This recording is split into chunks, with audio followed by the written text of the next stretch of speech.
आवाज आ रही है आपको? ऑडियो वीडियो ठीक है?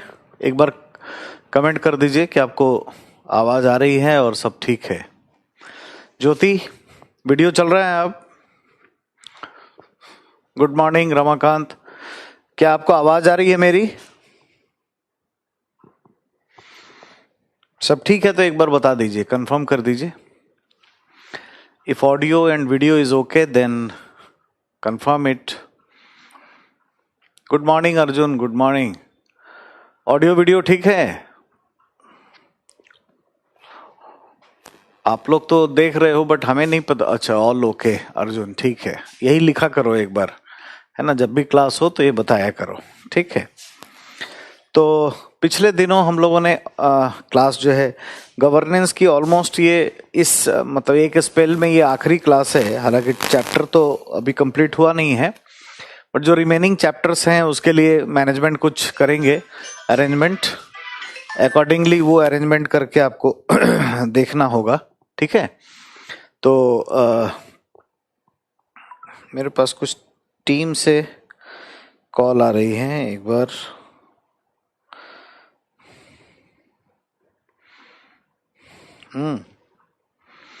तो राइट, तो कायदे से आप एक बार मैनेजमेंट टीम से बात कर लीजिएगा, ठीक है। राइट, कि नेक्स्ट जो है वो रिमेनिंग टॉपिक जो है वो कैसे होंगे, कब होंगे, इस पर बात कर लीजिएगा, ठीक है ना। तो अभी हम उससे आगे बढ़ेंगे और जो एरिया था उसको हम लोग देखेंगे, ठीक है ना। उस पर बात कर लेंगे कि क्या चीजें होती हैं।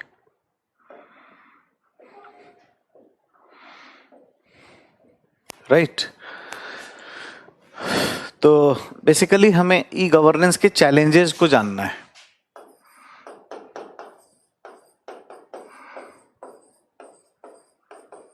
ई गवर्नेंस की चुनौतियां, ठीक है। क्या चुनौतियां हैं, क्या चैलेंजेस हैं, इसको हम लोगों ने जानना है और समझना है। अभी तक हम लोगों ने ये देखा था कि ई गवर्नेंस क्या होता है, ई गवर्नेंस का मॉडल जो है वो क्या है और किस तरीके से ये काम करता है, ऐसी बातों को हम लोगों ने देखा था, है ना। अब इसके चैलेंजेस, चुनौती या कमी क्या है, इसको देखते हैं। देखिए, कायदे से ई गवर्नेंस में हमें क्या करना होता है। इंफॉर्मेशन यहाँ पर है और इंफॉर्मेशन को यहाँ पहुंचाना है और बीच में तकनीक का प्रयोग है। यहाँ पर मतलब क्या है, नागरिक के पास पहुंचाना है या ग्राहक के पास पहुंचाना है या अधिकारी के पास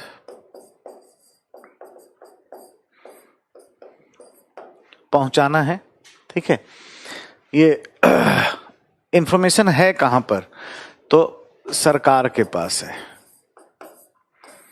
ठीक है, या हम इसको लोक क्षेत्रक समझ सकते हैं। तो ये क्या हो गया, सोर्स हो गया, ठीक है। और ये हो गए रिसीवर्स, जहां तक हमें सूचनाएं पहुंचानी है। अब इसके बीच में कुछ है, अगर इंफॉर्मेशन को यहां से वहां हमें ट्रांसफर करना है, पहुंचाना है, तो क्या करना पड़ेगा, ठीक है। बीच में जैसे सूचनाओं का हमें क्या है, डिजिटलाइजेशन करना पड़ेगा। डिजिटल फॉर्मेट पर तथ्य एवं आंकड़े हमें तय करने पड़ेंगे, है ना। डिजिटलाइजेशन,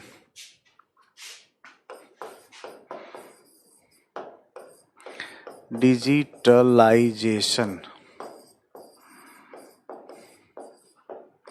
ठीक है। तथ्य एवं आंकड़े यहां रखने पड़ेंगे और एग्जैक्टली इसमें जो है, ठीक है, हमें एक तरीके से बेसिक डाटा हमें बनाना पड़ेगा।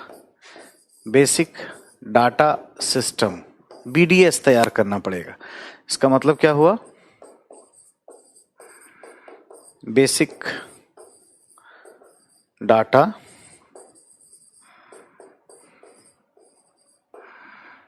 सिस्टम, ठीक है, ये हमें तैयार करना पड़ेगा, राइट। और इस तरीके से एग्जैक्टली आपको ध्यान में रखना होगा। जब तक आप डिजिटल फॉर्मेट पर चीज़ों को नहीं करेंगे तब तक ये पॉसिबली हो नहीं सकता है, ठीक है। और यहाँ पर ये बिल्कुल ध्यान देने की आवश्यकता है कि जो चैलेंजेस हैं, इसको जो हम देखने जा रहे हैं ना,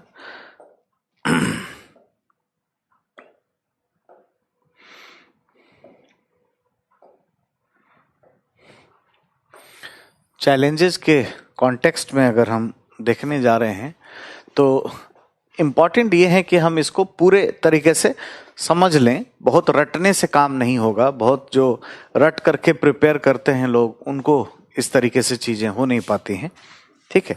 इसके बाद हमें एग्जैक्टली क्या करना होगा कि एक बेसिक डाटा सिस्टम के बाद हमें आंकड़ों का वर्गीकरण करना पड़ेगा।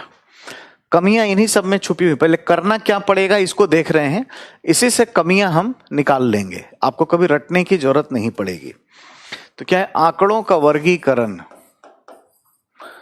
आंकड़ों का वर्गीकरण है ना, क्लासिफिकेशन ऑफ द डाटा, हमें ये करना पड़ेगा।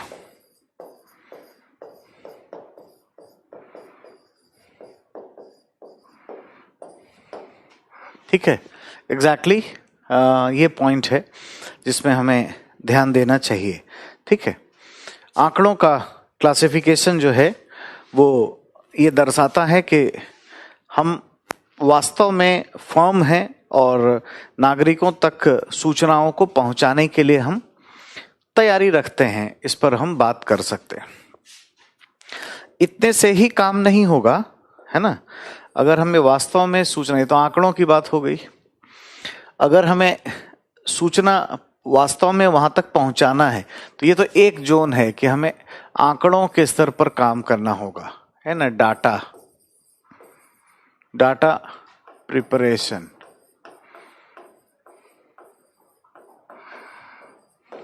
ठीक है, एक स्तर पर काम करना होगा। अब जहां तक पहुंचाना है उसके लिए क्या है, हमारे पास कुछ सिस्टम होना चाहिए, गेटवे होना चाहिए। जैसे इंटरनेट है, ऐसा ही हमें इंट्रानेट ऑफिसेज में या एक्स्ट्रा नेट हमको तैयार करना पड़ेगा। इंटरनेट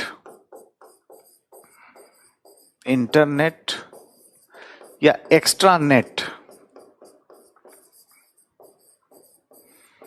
जैसे इंटरनेट होता है ना, तो इंटरनेट के केबल सभी जो हैं, जो भी सर्वर है, इसका मालिक अमेरिका में बैठा है, जैसे अमेजॉन, उसके पास सबका डाटा है, आंकड़ा है।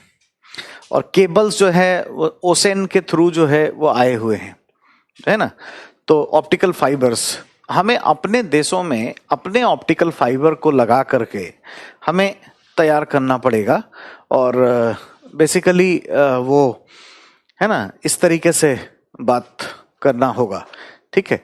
और हमें एक्स्ट्रा नेट बनाना ही पड़ेगा, तभी जाकर के ई गवर्नेंस मजबूत हो सकता है। अगर छोटे देशों की भी बात करें तो जैसे सिंगापुर है, बहरीन है, ये सब कुछ ऐसे राष्ट्र हैं जहां पर आंकड़ों का जो है, ठीक है, एक तरीके से संचालन देखने को मिलता है, ठीक है।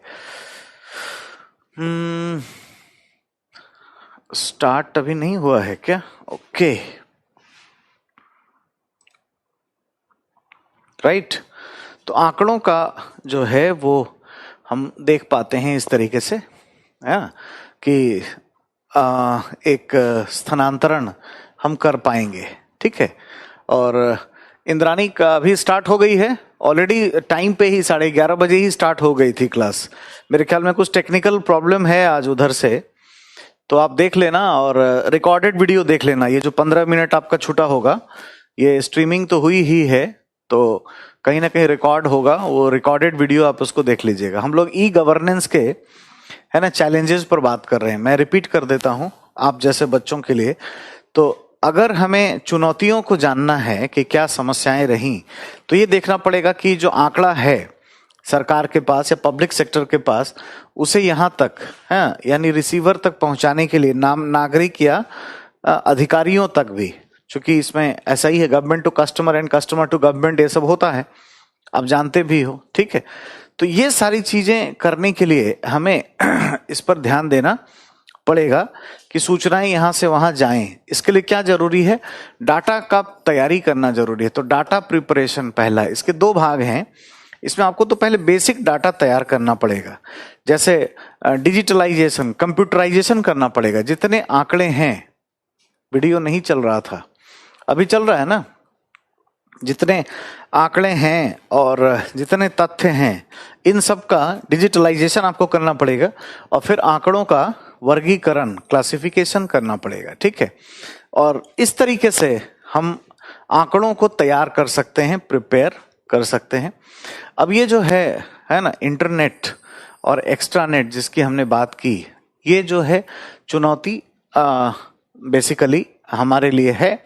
अगर हम इंटरनेट पे कंट्रोल अमेरिका के लोगों का रखेंगे तो कभी भी हमारी संचार की सुविधाएं बाधित हो सकती हैं। तो मैं वही कह रहा था कि जिस प्रकार से सिंगापुर ने और बहरीन ने एक्स्ट्रानेट बनाया है, ऐसे एक्स्ट्रानेट की व्यवस्था होनी चाहिए। इतना ही नहीं, हमें कार्यालयों में हमें इंट्रानेट बनाना पड़ेगा। इंट्रानेट क्या होता है? इंट्रानेट में लैन से कंप्यूटर को जोड़ते हैं, local area network. Science and tech में पढ़ोगे, लोकल एरिया नेटवर्क का इस्तेमाल हम लोग इसमें करते हैं और उसको सारे कंप्यूटर में नेटवर्किंग कर देते हैं ताकि सूचनाओं का आदान प्रदान हो सके। लैन क्या है? लोकल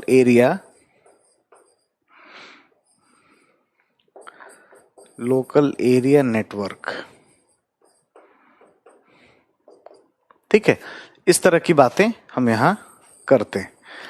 इतना ही नहीं, सिर्फ हमें इंट्रानेट या एक्स्ट्रानेट ही नहीं चाहिए, इसको कहते हैं इंटरमीडियरीज। इसको इंटरमीडियरीज कहते हैं, यानी मध्यस्थ कुछ चाहिए संचार करने के लिए, या मीडियम हमें ऐसा चाहिए। लोगों के हाथ हाथ में जो गैजेट्स हैं वो भी होना चाहिए, ठीक है।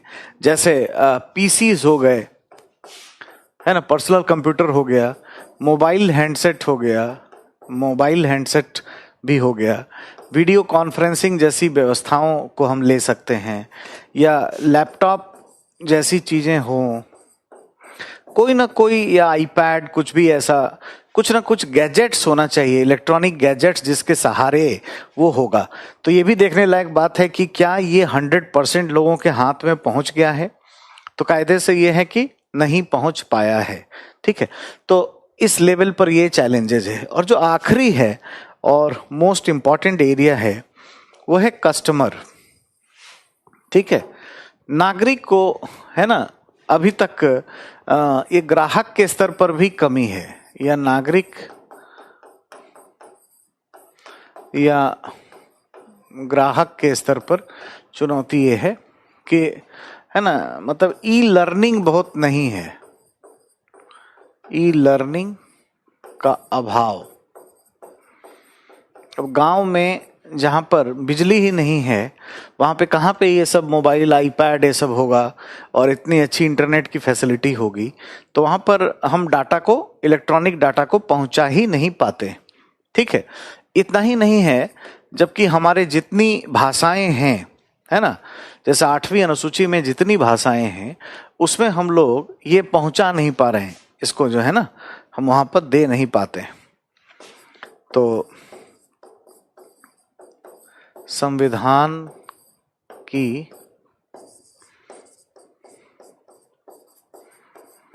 8वीं अनुसूची, संविधान की 8वीं अनुसूची तक, हाँ, 8वीं अनुसूची की, सॉरी, कि सभी भाषाओं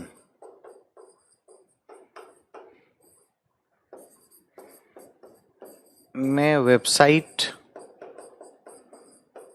का अभाव है ना, वेबसाइट का अभाव है। तो एक तरफ तो सरकार के द्वारा जो वेबसाइट्स जो होना चाहिए वो है नहीं, ठीक है। और दूसरा जो इसमें चैलेंजेस है वो ये है कि कायदे से हम इसके लिए कुछ लोगों को भी अवेयर बनाएं, तभी हो पाएगा, तभी वहां तक आंकड़े पहुंच पाएंगे। तो कुल मिला के ये बिल्कुल माध्यम हो गया या बीच वाला एरिया है, आप इसको ऐसा देख सकते हैं। हम देख तो रहे हैं चुनौती ही है ना, ये जो बीच का एरिया है इसको हम लिख सकते हैं, ठीक है, माध्यम के स्तर पर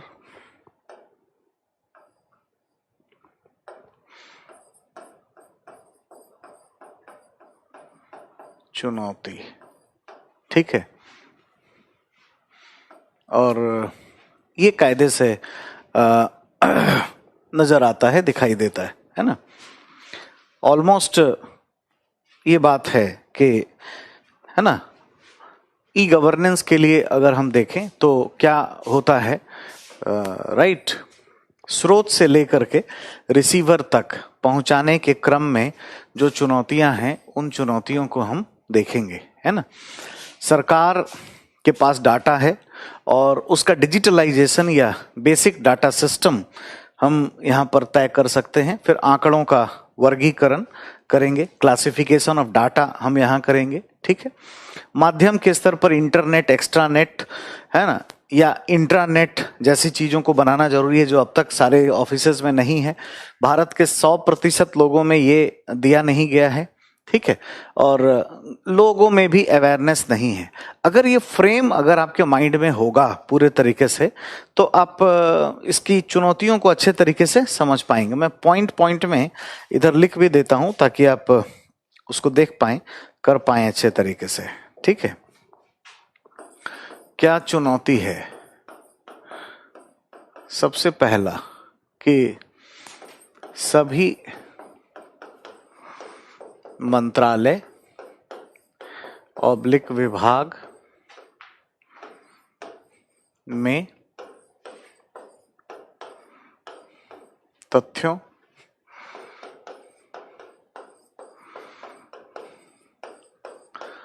एवं आंकड़ों, तथ्यों, सभी मंत्रालय ऑब्लिक विभाग में तथ्यों एवं आंकड़ों का 100% डिजिटलाइजेशन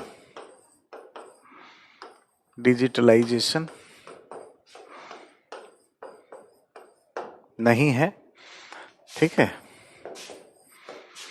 और ये अपने आप में दर्शाता है कि भारत में डिजिटल इंडिया के प्रोसेस को तेज करना पड़ेगा, सुधारने का उपाय भी इसके साथ ही जुड़ा हुआ है, हम देखेंगे, है ना।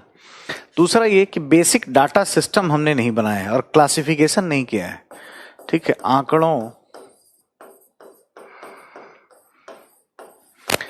के रख रखाव हेतु, है ना, वर्गीकरण जरूरी है, या MIS इसको कहते हैं मैनेजमेंट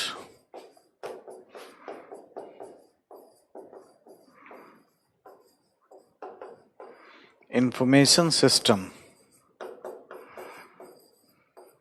ठीक है। आंकड़ों के रखरखाव हेतु वर्गीकरण जरूरी है या मैनेजमेंट इंफॉर्मेशन सिस्टम या MIS की आवश्यकता है, जो हमने अब तक नहीं किया है ना, इस पर काम नहीं किया है। MIS बहुत अच्छे से नहीं बनाया, हालांकि निक ने, जो कि नेशनल इंफॉर्मेटिक सेंटर है, निक के द्वारा इस पर काफी हद तक प्रयास किया गया था, लेकिन अभी भी ये चीजें दिखाई नहीं देती हैं पूरे तरीके से, ठीक है। ये बात समझ में आ रही है।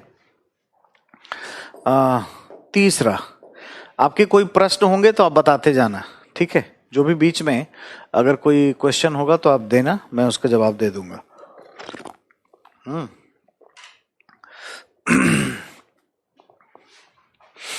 तीसरी बात जो है इसमें हमें जाननी है वो यहीं से प्रॉब्लम निकलेगा। ये MIS की व्यवस्था नहीं है और केंद्र और राज्य अलग अलग आंकड़े तय करते हैं। ठीक है, केंद्र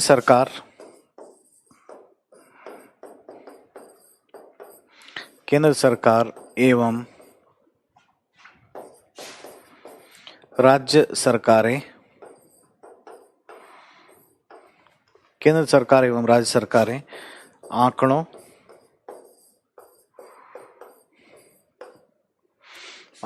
को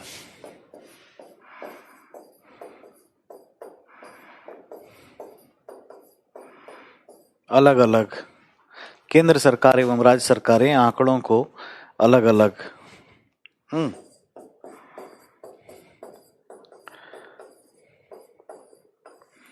डिजिटलाइज करती हैं।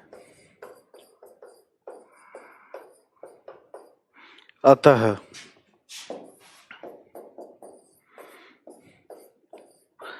इसमें भी आशंका बनी रहती है, आशंका या कंफ्यूजन, आशंका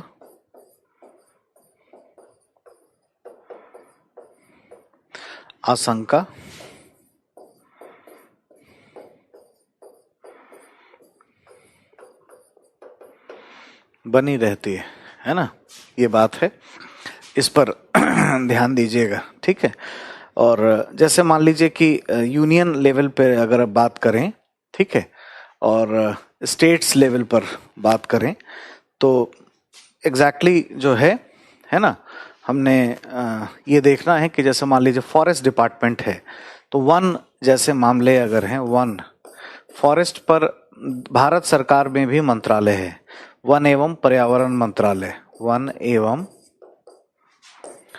पर्यावरण मंत्रालय, ठीक है, भारत सरकार,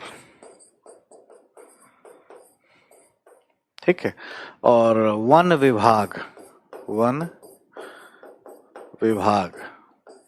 ठीक है, ये राज्य के स्तर पर है।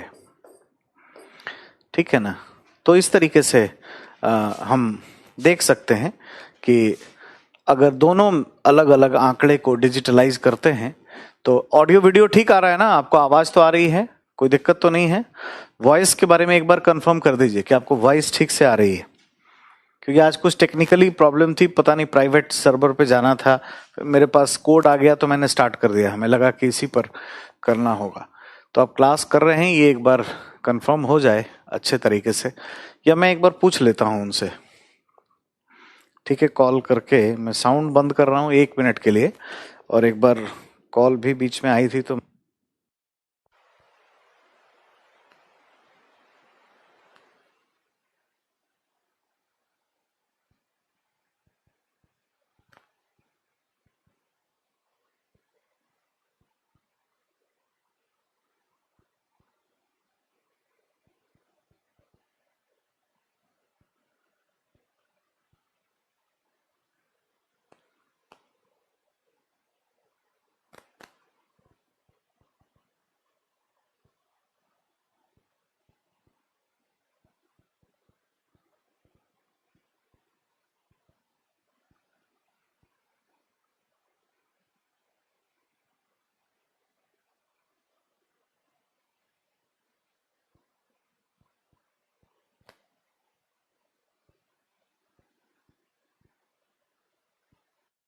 हाँ, एक बार हमने कंफर्म कर लिया, सही है, आपको आपने कमेंट भी कर दिया है कि ठीक है क्लास चल रही है। तो बीच में जो कि टेक्निकल पर्सन का कॉल आ गया था तो वो कंफर्म करना जरूरी था, कहीं कुछ मिस्टेक तो नहीं है। तो आपके जो भी डाउट्स होंगे ना, आप पूछ सकते हो आराम से, क्योंकि थोड़ा सा एनालिटिकल है। तो मैं आपको ये कह रहा था, समझा रहा था कि फॉरेस्ट जैसे एक सब्जेक्ट मान लिया जाए, तो एग्जैक्टली इस पर हम बात करें तो संघ सरकार और राज्य सरकार के बीच में अगर हम देखें तो अलग अलग आंकड़ों का वो क्लासिफिकेशन अगर करते हैं तो उस केस में मुश्किल होती है, और फाइनली ये जो आंकड़े हैं उस पर कंफ्यूजन अक्सर बना रहता है, तो हम कोई भी एक सिस्टम नहीं बना सकते इस तरीके से, एक तो ये भी प्रॉब्लम है। ठीक है, और चौथी बात इसमें यह है कि भारत में अपना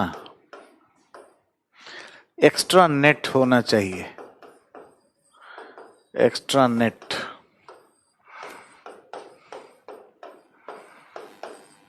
होना चाहिए, है ना। इंटरनेट पर निर्भरता बढ़ने से अमेरिकी सर्वर पर निर्भरता बढ़ जाती है। ठीक है। नेक्स्ट, हमें कार्यालयों में जो है वो डालना पड़ेगा, सभी कार्यालय में, है ना। लैन के माध्यम से, लोकल एरिया नेटवर्क के माध्यम से हमें चीजें देनी पड़ेंगी। सभी कार्यालय में लैन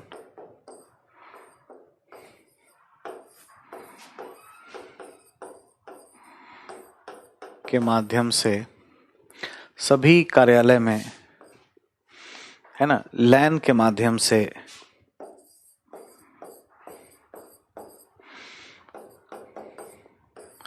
कंप्यूटर्स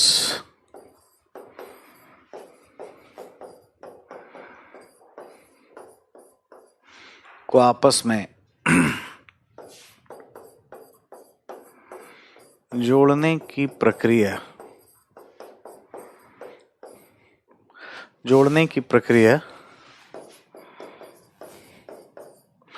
संपन्न नहीं हुई है। ठीक है। तो ये पॉइंट हमें देखने को मिलता है ना। और मतलब किसी भी तरीके से अगर हम देखें तो बहुत अच्छी स्थिति कभी नहीं हो सकती है ई गवर्नेंस के मामले में जब तक ये रहेगा, है ना। छठी बात है कि 100% भारत के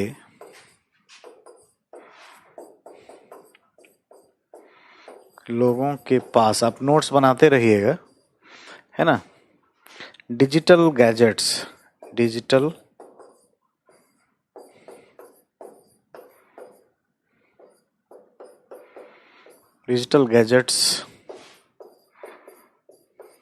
नहीं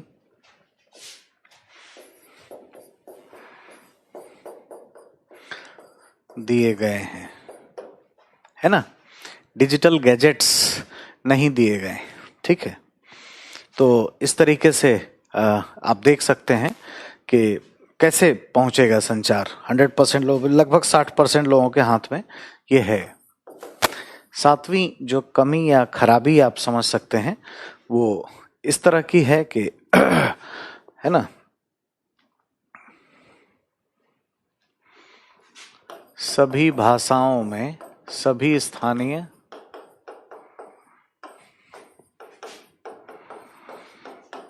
भाषाओं में वेबसाइट को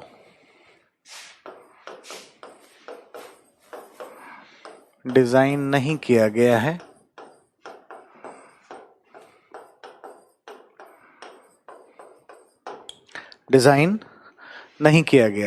राइट।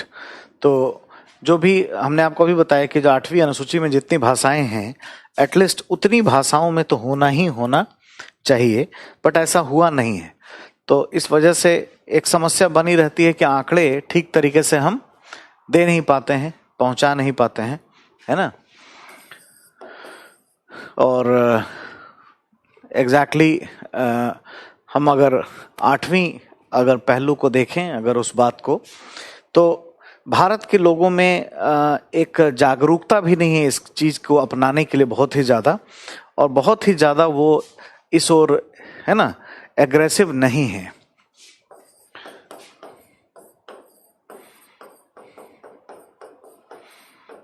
भारत के नागरिकों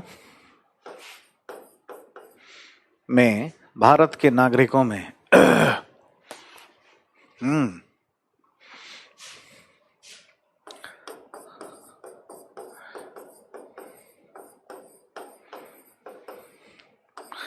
डिजिटलाइजेशन के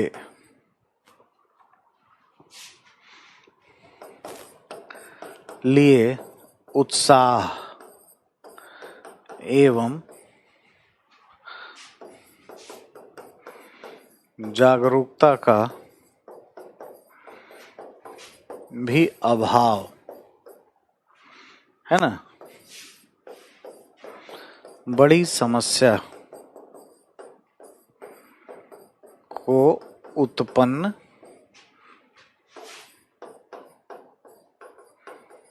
करता है। ठीक है, इतना ही नहीं, इसके अलावा हमें ये भी देखना है कि जो प्रोसेस है कि तथ्य एवं आंकड़ों को आम नागरिकों तक हम पहुंचाएं, उसमें जो एडमिनिस्ट्रेटिव कल्चर है वो भी बाधित होता है ना। तो भारत में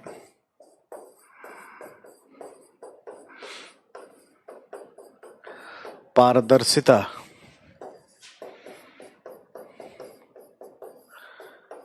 की संस्कृति पर भारत में पारदर्शिता की संस्कृति का अभाव,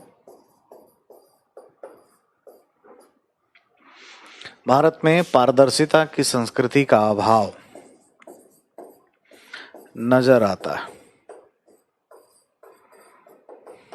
ठीक है, इस वजह से भी चूंकि कल्चर नहीं है सूचनाएं देने का, अंत में नियत नहीं है, इसीलिए वो नहीं हो पाता है। ठीक है, तो एग्जैक्टली अब जो है आगे भी अगर हम देखें तो कायदे से ये एक और कष्ट है कि एक तो कल्चर गड़बड़ है और गांव के स्तर पर ई गवर्नेंस बहुत पहुंच नहीं पाया है। इसका जो लोकलाइजेशन है वो बहुत ही मॉडरेट है, बहुत ही लिमिटेड लेवल तक ये है ना। ग्रामीण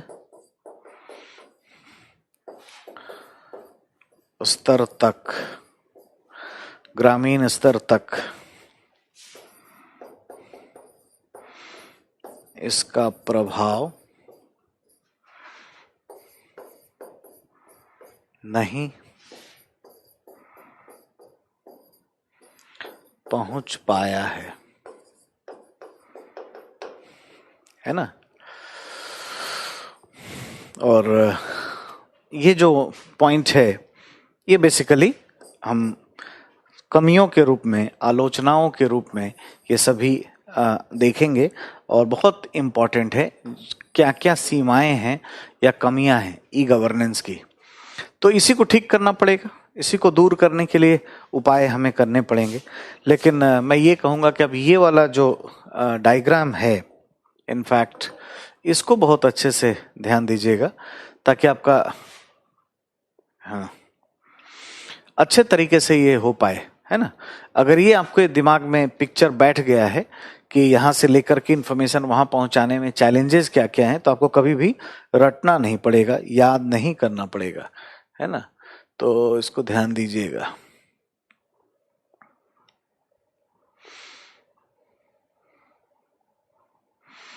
अब सुधार करने के क्या उपाय हो सकते हैं? ठीक है, सुधार के उपाय क्या हो सकते हैं?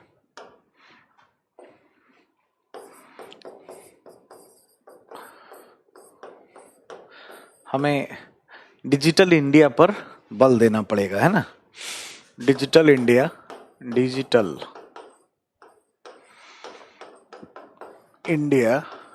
की प्रक्रिया पर बल दिया जाना चाहिए, है ना। डिजिटल इंडिया की प्रक्रिया पर बल दिया जाना चाहिए। दूसरा, हमें बेसिकली जो है इसमें काम करने के लिए जो आंकड़े राज्यों में रखे जाते हैं और जो केंद्र में है उसमें एकीकरण करना चाहिए, ठीक है। तो इसमें हम द्वितीय प्रशासनिक सुधार आयोग का रिपोर्ट ले सकते हैं। द्वितीय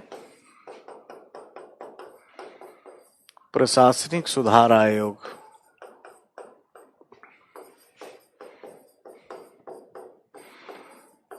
के 12वें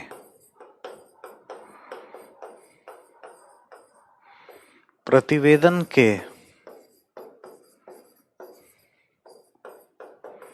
माध्यम से, द्वितीय प्रशासनिक सुधार आयोग के 12वें प्रतिवेदन के माध्यम से स्टेट डाटा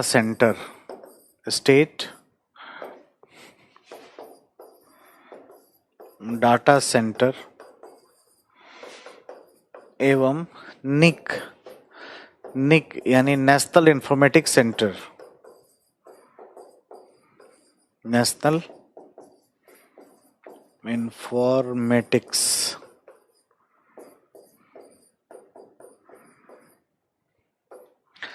निक को मिला देना चाहिए,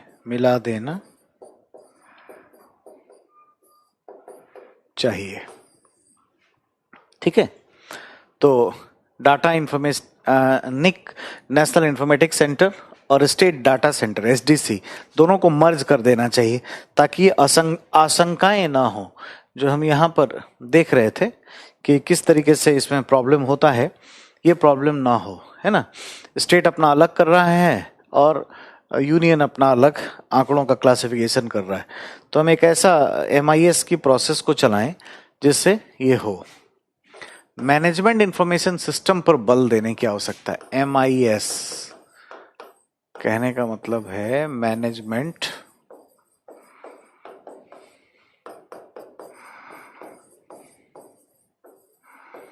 इंफॉर्मेशन सिस्टम पर बल देना चाहिए, ठीक है। ये बहुत जरूरी है, इसका ध्यान देने की आवश्यकता है, ठीक है ना।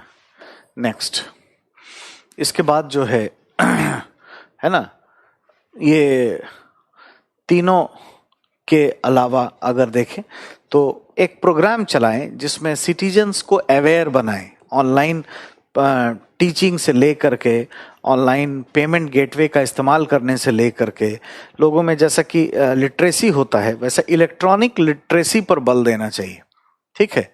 तो इलेक्ट्रॉनिक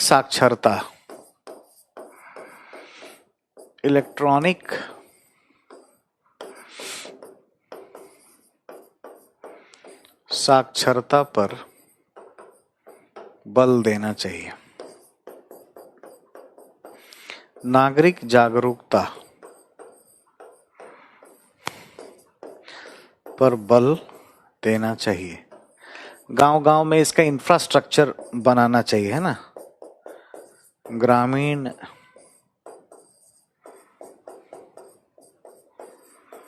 क्षेत्रों में कियोस्क जानते हैं आप, कल आपको हमने बताया था कि कियोस्क एक कंप्यूटर सेंटर होता है जहां पर कि इंटरनेट की फैसिलिटी होती है और कर्नाटक की भूमि परियोजना और मध्य प्रदेश की ज्ञानोदय जैसी परियोजनाओं में ये सारी बातें हमने देखी थी।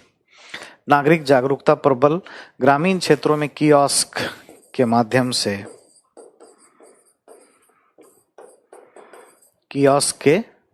से है ना, अवसंरचना में सुधार करना होगा, ठीक है। ये भी एक जरूरी है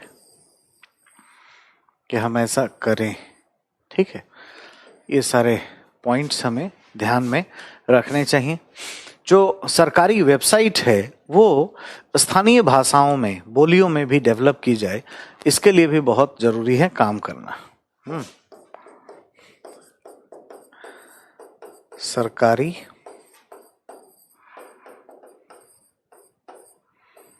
वेबसाइट को स्थानीय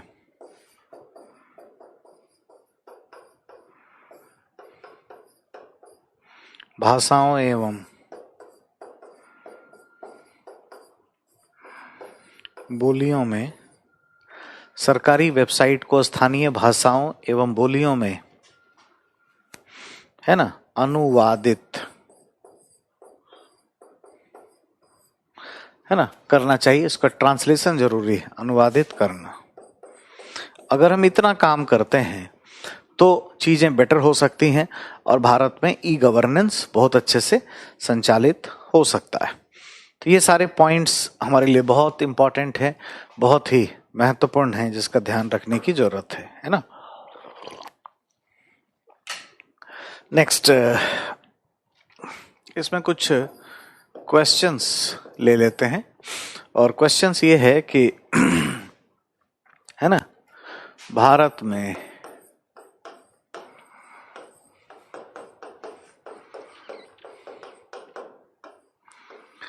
ई गवर्नेंस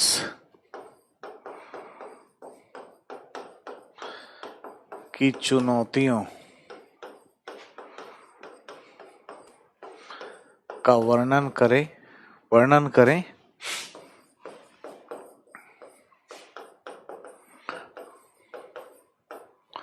और समाधान के उपाय बताएं। ठीक है, 250 वर्ड्स, 150 वर्ड्स, ठीक है ना। दूसरा जो जरूरी है ना, वो ये कि हमें ये ध्यान रखना है कि कायदे से जो ई गवर्नेंस है उस पर सेकेंड एआरसी का क्या रिकमेंडेशन है, सिर्फ उस पॉइंट पर भी 150 शब्द के सवाल पूछ सकते हैं। ठीक है, द्वितीय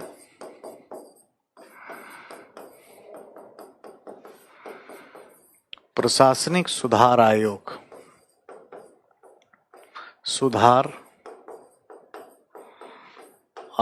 के द्वारा, द्वितीय प्रशासनिक सुधार आयोग के द्वारा, है ना, अपने 12वें 12th प्रतिवेदन में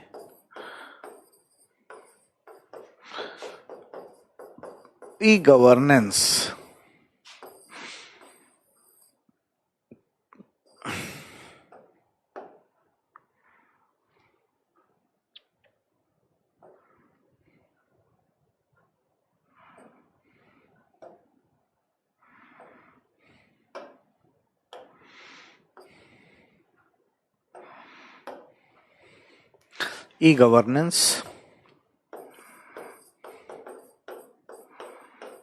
के स्तर पर द्वितीय प्रशासनिक सुधार आयोग के द्वारा अपने 12वें प्रतिवेदन में ई गवर्नेंस के स्तर पर किन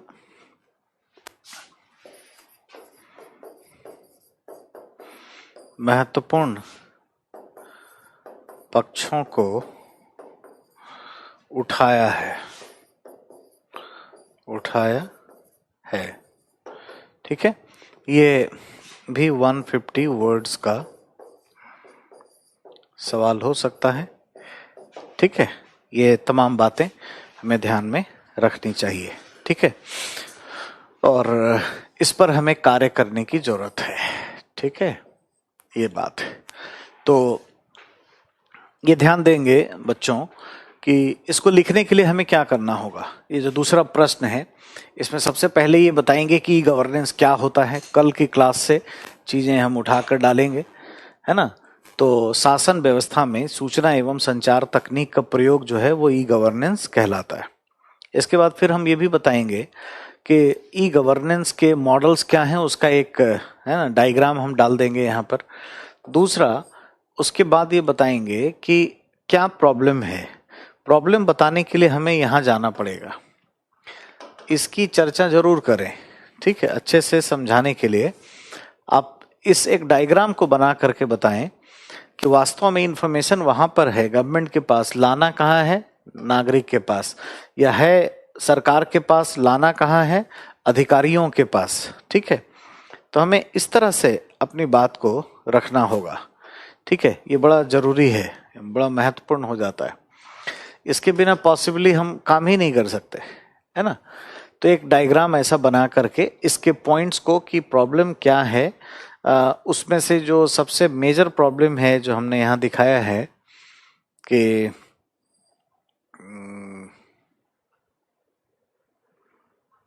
हाँ, ये तीसरा पॉइंट जो है इसको जरूर हाईलाइट करें, तीसरा पॉइंट को दिखाएं और इसको ये बताएं कि ये ऐसा होता है कि केंद्र सरकार और राज्य सरकार के जो आंकड़े हैं, ठीक है, ये अलग अलग फॉर्मेट किए जाते हैं एग्जैक्टली और जब तक इसको हम एक नहीं बनाएंगे तब तक कोई हम कुछ कर नहीं सकते। Thank you Ashish, thank you so much. ठीक है, तब तक सुधार नहीं कर सकते और इसी के लिए मैंने यहाँ पर सुधार में ये बता रखा है। ठीक है, इस पॉइंट को उठाइए सेकेंड एआरसी का कि इन्होंने रेकमेंड किया है कि इन दोनों को एक ही कर दिया जाए। तो there should be a congruence और integration between NIC national informatics centre and state data centre, दोनों को एक ही बना दो। अल्टीमेटली भारत क्या है? India, that is Bharat shall be union of states, राज्यों का संघ है। तो वहां पर इन दोनों को मिला करके ही काम करना चाहिए। ठीक है, ये बहुत जरूरी है, ध्यान देना। तो यही सब बातें हैं बच्चों, इसका ख्याल रखिएगा तो सुखी रहिएगा और आपको इस तरीके से इजी वे में चीज़ें कहीं मिलेंगी नहीं। और ये आप जान लीजिए कि एग्जाम्स के लिए बड़ा इम्पॉर्टेंट है। ठीक है, तो ये 2 क्वेश्चंस इसके बने। अब हम लोग एक नए जोन में जाएंगे। आपका कोई डाउट है तो पूछ लीजिए इस पे, चूंकि ये चैप्टर कंप्लीट हो गया है। ठीक है, अब हम लोग रेगुलेटरी अथॉरिटीज पे बात करने वाले हैं। ठीक है, विनियामक प्राधिकरण पर बात करना। हालांकि अभी तो बहुत सारे इंस्टीट्यूशंस हैं, जुडिशियल प्रोसेस है, उसके गवर्नेंस की इश्यूज बहुत हैं, लेजिस्लेटिव प्रोसेस है, उसके भी गवर्नेंस के इश्यूज बहुत हैं, बट हो तो नहीं पाएगा। आज ऑलमोस्ट आपसे आखिरी बार हमारी बातचीत हो रही है, लेकिन उसको देखते हैं आगे किस तरीके से होगा। ठीक है, आप बात करना, फिर बात देखते हैं। राइट, तो अब आएंगे एक नए चैप्टर की तरफ बढ़ते हैं और इस चैप्टर का नाम है रेगुलेटरी अथॉरिटी या विनियामक प्राधिकरण।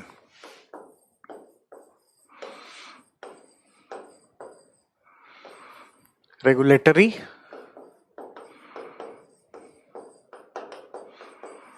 अथॉरिटी, ठीक है, विनियामक प्राधिकरण। ये क्या होता है, क्यों है, हमें जानना है। विनियामक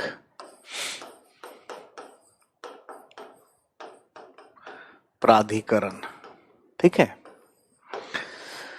ये भी एक नया चैप्टर है। अब देखते हैं ये कंप्लीट हो पाता है कि नहीं, आज का जो समय दिया हुआ है जितना भी, बट इसके बारे में हम बात करेंगे। ठीक है, अगर आपको शुरू से ही देखा जाए गवर्नेंस की फिलॉसफी पे अगर हम बात करें तो वहां हमने कुछ देखा था और मैं एक बार इंपोर्ट कर लेता हूं फाइल्स को।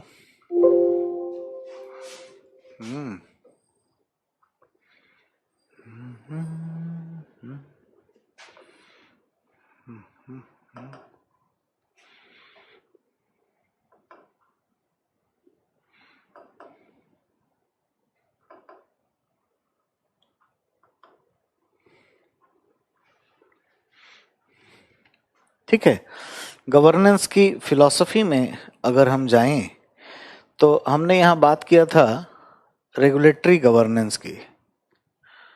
ये आपके सामने है जो स्क्रीन पे दिख रहा है, रेगुलेटरी गवर्नेंस। ठीक है, ये क्या है? रिफ्लेक्ट्स द इमर्जेंस ऑफ, है ना, D centred and mutually adaptive policy regimes with rest on regulations rather than service provision of taxing and spending। ठीक है, emergence of decentered and mutually adaptive policy। जो 2 ग्रुप है इसमें आपस में जो सहमति बनती है, मान लीजिए सरकार में और प्राइवेट कंपनी में, वो ठीक से चल पाए, उसको देखने के लिए ये संस्था होती है, ठीक है।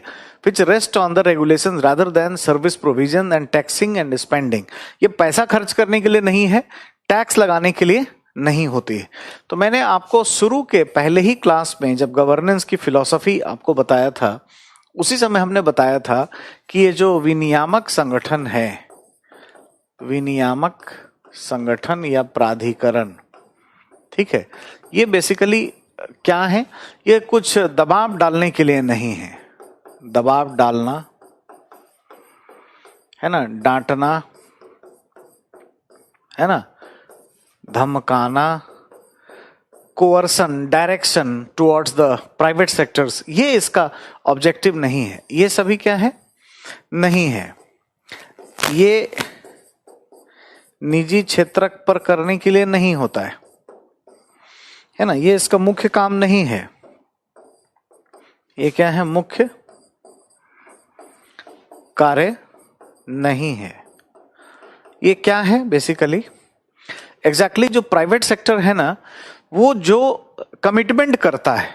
देखिए आप ध्यान से पढ़िए, regulatory governance reflects the emergence of decentred and mutually adaptive policy regimes which rest on the regulations, है ना। जो भी प्राइवेट ऑर्गेनाइजेशंस है, मान लीजिए जियो या एयरटेल, वो अपने कस्टमर को कुछ गारंटी देता है तो वो पूरा करे। तो एक तरीके से क्या, डिसेंट्रलाइजेशन भी हो गया, सब कुछ सरकार ही नहीं करेगी, मार्केट होगा, लेकिन मार्केट क्या करेगा, सब कुछ नहीं करेगा, है ना। और जो गारंटी देगा कस्टमर के लिए उसको पूरा करेगा, ये देखने के लिए ये होती है। लेकिन सिर्फ डांटने धमकाने के लिए नहीं होती, इसका मुख्य कार्य नहीं है। ये प्राइवेट सेक्टर की फैसिलिटेटर भी है। मैंने आपको बताया था कि इसका काम फैसिलिटेशन का भी होता है, फैसिलिटेशंस भी इसमें रिक्वायर्ड होता है, इसमें जरूरी होता है। और आप देखेंगे कि ये जो रेगुलेशंस है, आप स्क्रीन पे देखिए, रेगुलेशंस जब होगा तो इसमें क्या क्या होगा, स्टैंडर्डाइजेशन, स्टैंडर्ड्स भी होता है। कोई भी वस्तु या सेवा की आपूर्ति जो करनी है उसका स्टैंडर्ड क्या है, ये भी हम देखते हैं। बेस्ट प्रैक्टिसेस, बेहतर तरीके से हम अभ्यास करते हैं, ठीक है। कोई ना कोई बिल्स, कोई एक्ट लेकर के आते हैं जो नागरिक के हित में हो, कोई कोड ऑफ कंडक्ट हम बनाते हैं, कोई लॉ हम उसको लेकर के आते हैं, कोई पॉलिसीज हम गवर्नमेंट के तरफ से नागरिकों के हित में लेकर के आते हैं। और कंट्रोल्स का मतलब सुधार, गलती सुधारना। तो डांटना धमकाना इसका कहीं से ऑब्जेक्टिव नहीं होता है, बल्कि प्राइवेट सेक्टर को फैसिलिटेट भी करना और जो गारंटी उसने नागरिकों को दिया है उससे पूरा करना, ये तमाम बातें इसमें शामिल होती हैं, ठीक है। तो विनियामक प्राधिकरण, ठीक है, ये अगर हम देखें, इसकी हम बात करें, ठीक है, तो ये क्या है, ये किस तरीके से काम करता है, ठीक है ना, इस पर हमें ध्यान देना है, इस पर बातचीत करना है, ठीक। क्या है, पहले एक एक चीज से हम समझें कि ये क्या होता है।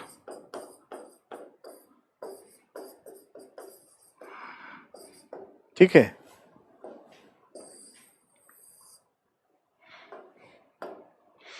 रेगुलेटरी अथॉरिटीज क्या होते हैं।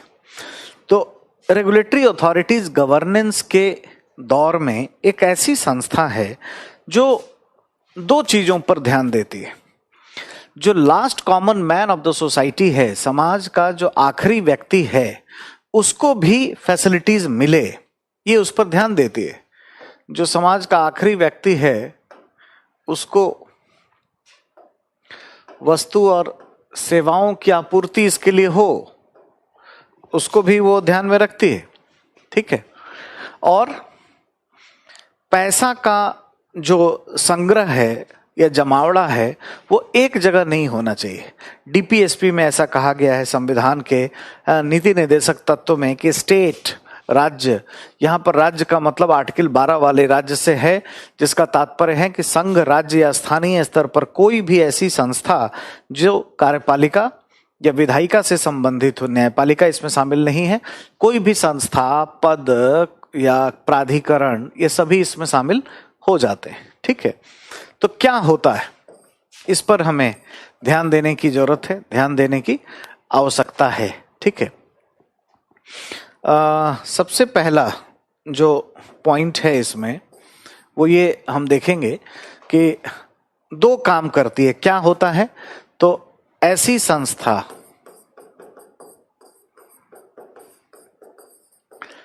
संस्था जो डीपीएसपी के मान्यताओं के अनुरूप, है ना, ये क्या करती है? मान्यताओं के अनुरूप धन का संग्रह एक ही स्थान पर नहीं होने देती। ठीक है, और दूसरा है ना, अपने क्षेत्र में समाज के आखिरी व्यक्ति तक वस्तु एवं सेवा की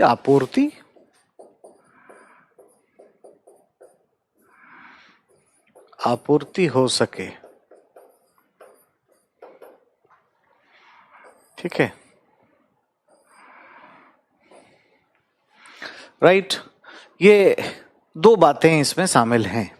ठीक है, कि ध्यान दीजिएगा, ये ऐसी संस्था है, जब भी आपसे लिखना हो मेंस में विनियामक प्राधिकरण क्या होते हैं, जैसे मान लो इंटरव्यू में बोलना हो तो उसमें थोड़ा और कंसाइज बोलते हैं, तो ये एक अर्ध न्यायिक संगठन है। It's a quasi judicial body. अर्ध न्यायिक, ये भी पढ़ना है, अर्ध न्यायिक, ये भी सिलेबस में दिया हुआ है, अर्ध न्यायिक संस्थान।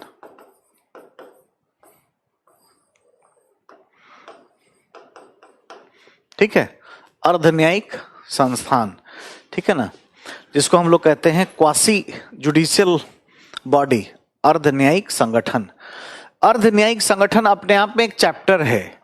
ऐसे संगठन जिसमें न्यायाधीश के रूप में प्रशासनिक अधिकारी काम करें और जो नेचुरल लॉ ऑफ जस्टिस पर काम ना करता हो, ऐसे संगठन को अर्ध न्यायिक संगठन हम कहते हैं। ये एक अलग से चैप्टर है। अब आपका क्लास तो आज ही तक है यहीं पर, अब ये सब देखते हैं कब हो पाता है। जब भी अगर समय मिला, अगर कुछ हुआ तो ये होगा, वरना अब तो आज ऑलमोस्ट ये मे बी ये भी कंप्लीट शायद हो पाएगा या नहीं, इसको देखते हैं। रेगुलेटरी अथॉरिटी, तो अगर ब्रीफ में मान लीजिए इंटरव्यू में हमें बात करनी हो, बोलना हो, तो ये कहना चाहिए कि it's a quasi judicial body. ठीक है, राइट। उसके बाद हमें ये होगा थोड़ा सा, जब मेंस में हम लिखते हैं, मान लो 250 नंबर का है, तो हमें थोड़ा समझाना पड़ेगा। तो ऐसा शुरू कर सकते हैं कि ऐसे अर्ध न्यायिक संगठन हैं जो निजी क्षेत्र में या समाज के किसी भी विषय वस्तु पर, जैसे कृषि, स्वास्थ्य, संचार, बीमा, बैंकिंग इत्यादि, इस पर ये तय करते हैं कि धन का संग्रह किसी एक ही जगह पर ना हो। ठीक है, और वो उसका समान वितरण एक तरीके से होना चाहिए, है ना। और ये जो है भारत के संविधान के नीति निर्देशक तत्व में यानी डीपीएसपी में भी इसकी बातें की गई हैं। डीपीएसपी से इसको कनेक्ट कर देना है। तो एक तो इसके लिए काम करता है, दूसरा जिस विषय वस्तु पर ये होते हैं उसमें ये काम करते हैं कि समाज के आखिरी व्यक्ति तक, लास्ट कॉमन मैन तक वस्तु और सेवा की आपूर्ति हो जाए। ये भी अपने आप में बहुत जरूरी रखते हैं, है ना। तो इसीलिए हमें लगता है कि ये अच्छा है। ठीक है, नहीं रमाकांत, रिमेनिंग सिलेबस के लिए तो आप मैनेजमेंट से बात कर लीजिएगा एक बार कि कब होगा।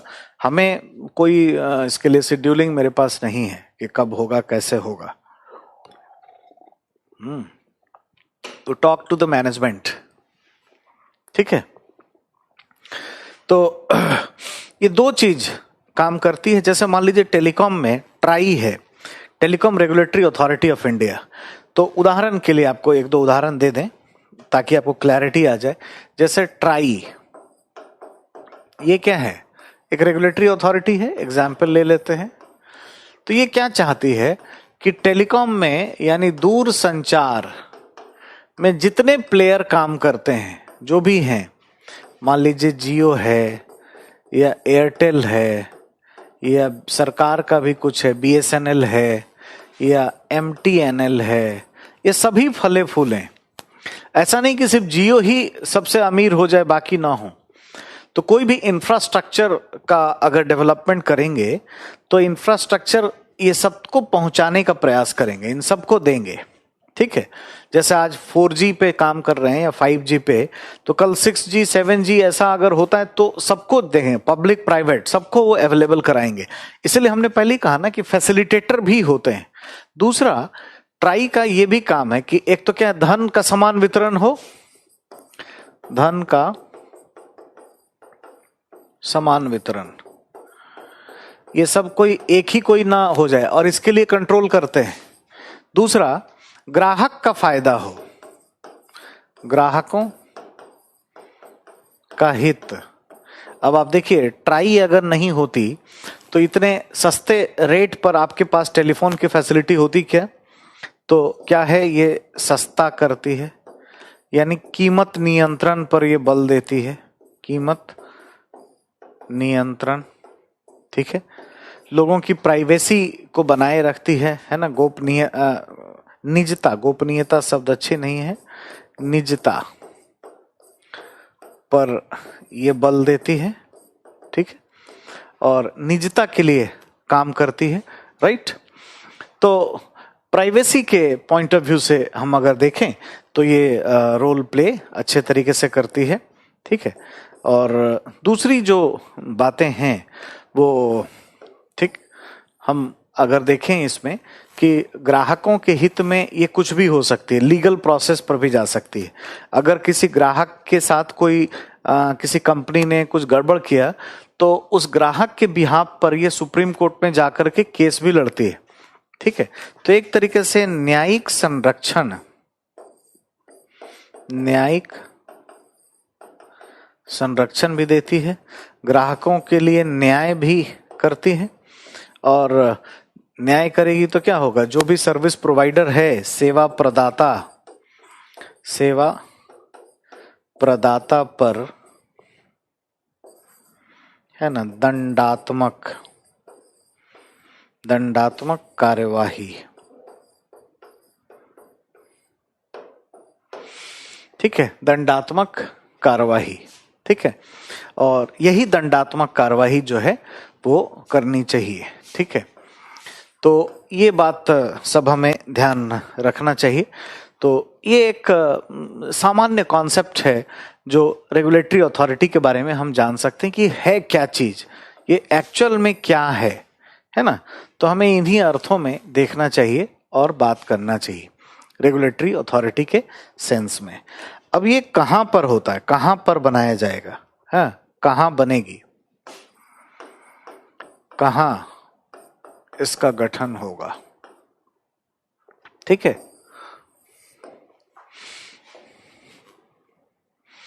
इसका गठन कहां पर होगा, हमें ये भी ध्यान देने का जरूरत है, ठीक है। तो ऐसे जगह पर जहां पे कॉमर्शियल प्रैक्टिसेस होते हैं, वाणिज्यिक चीजें बहुत होती हैं, ठीक है। जैसे जहां पर वाणिज्यिक गतिविधियां होंगी,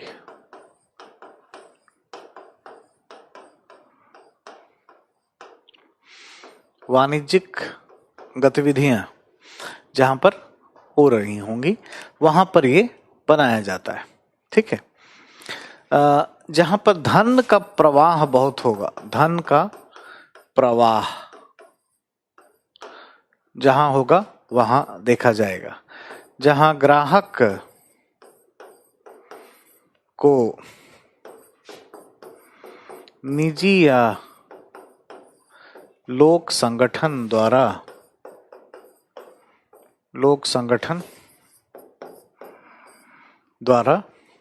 ग्राहक को निजी ऑब्लिक लोक संगठन के द्वारा कुछ वायदे किए जा रहे होंगे, वायदे किए जा रहे होंगे, ठीक है। जहां पर क्रय शक्ति के अनुरूप लोगों के क्रय शक्ति के अनुरूप वस्तु और सेवा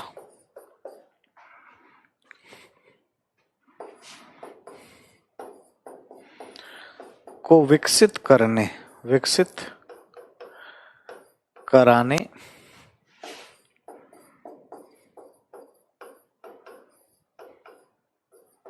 की अपेक्षा होगी, है ना।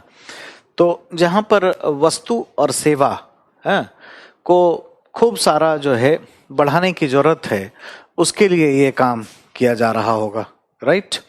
और बेसिकली ये अपने आप में इम्पॉर्टेंट है, बहुत ज़्यादा ध्यान देने लायक है, ठीक है। तो कहाँ पर होगा? जहाँ कॉमर्शियल एक्टिविटी बहुत होगी, मनी का फ्लो ज़्यादा होगा, ग्राहक को खूब लोग वायदे कर रहे हों तो कहीं भेदभाव ना कर दें, और अगर बहुत महंगा है कोई गुड्स या सर्विसेज तो उस पर अथॉरिटी बनेगी, रेगुलेटरी अथॉरिटी, ताकि उसको सस्ता करवा करके आम लोगों तक, गरीब आदमी को भी ये वस्तु और सेवा मिल पाए, इसके लिए ये कार्य कर पाएंगे, ठीक है। तो हमें इस तरीके से इसको देखना चाहिए, पूरे तरीके से, है ना। इस पर ध्यान देने की जरूरत है। तो गठन कहाँ होगा हमने ये जाना और ये देखा, और बेसिकली ये जो ऑर्गेनाइजेशंस हैं ये कायदे से बड़ा महत्व रखते हैं, इम्पोर्टेंस रखते हैं। आप एग्जाम्पल के रूप में देखेंगे, धन का प्रवाह और वाणिज्यिक गतिविधियां कहाँ होती हैं? तो दूर संचार पे होंगी, टेलीकॉम में होंगी। तो यहाँ पर है ना try, telecom regulatory authority of India है, या फिर क्या है शेयर बाजार, यहाँ पे भी पैसा है, शेयर बाजार। और शेयर बाजार क्या है? वायदा बाजार है। प्रॉमिसेस ही तो किए जाते हैं कस्टमर से, किस तरीके से कंपनी की मैच्योरिटी होगी तो आपको लाभांश मिलेगा, और अगर ना दिया जाए तो मुश्किल होगा। तो SEBI, securities and exchange board of India, यहाँ पर एक रेगुलेटरी अथॉरिटी है। या फिर बीमा में भी तो क्या होता है? वादा ही किया जाता है, वादा करके उसको निभाने का प्रयास किया जाता है, ठीक है। तो यहाँ पे इरडा है, IRDA, इंश्योरेंस है ना, regulatory and development authority of India, ये है।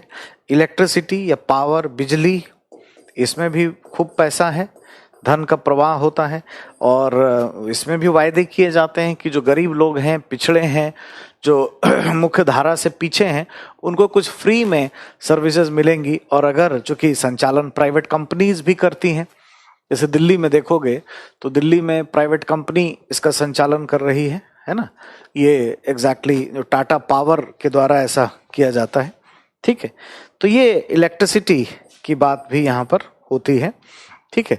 तो इस पर हम देख सकते हैं Irai, electricity regulatory authority of India, Irai के बारे में है ना ये रहती है।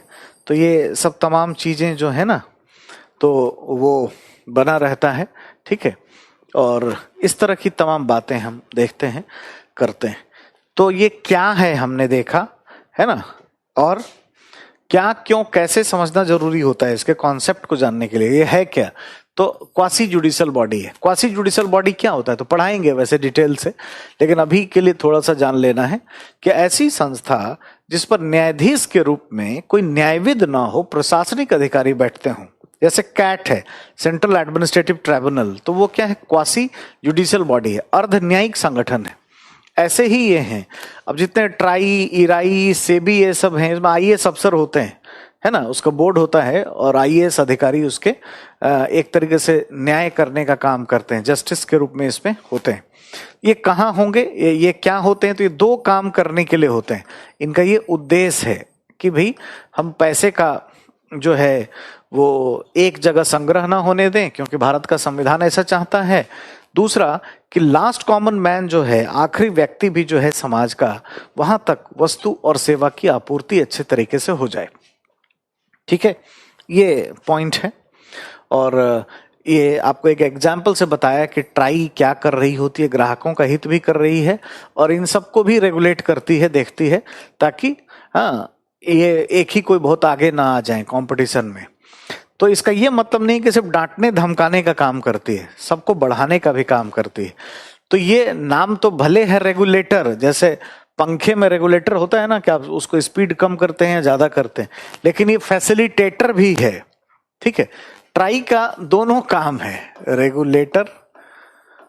रेगुलेटर भी है ये, और क्या है, फैसिलिटेटर भी है। तभी तो ये सब भी कंपनी आगे चल पाएगी, वरना दम तोड़ देगी बाकी कंपनियां। ठीक है, तो सबको सपोर्ट भी करता है, सबके हित की भी बात ये कर रहा होता है ना, ये हमें ध्यान देना चाहिए। अब इसका गठन कैसे होता है, कैसे बनाया जाता है, ये ऑफिशियल ऑर्डर से भी हो सकता है और कानून बना के भी हो सकता है। ठीक है, अब हम ये जानेंगे कि रेगुलेटरी अथॉरिटी जो हैं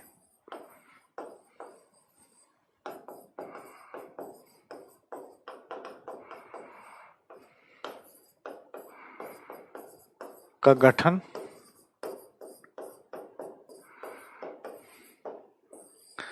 कैसे होता है।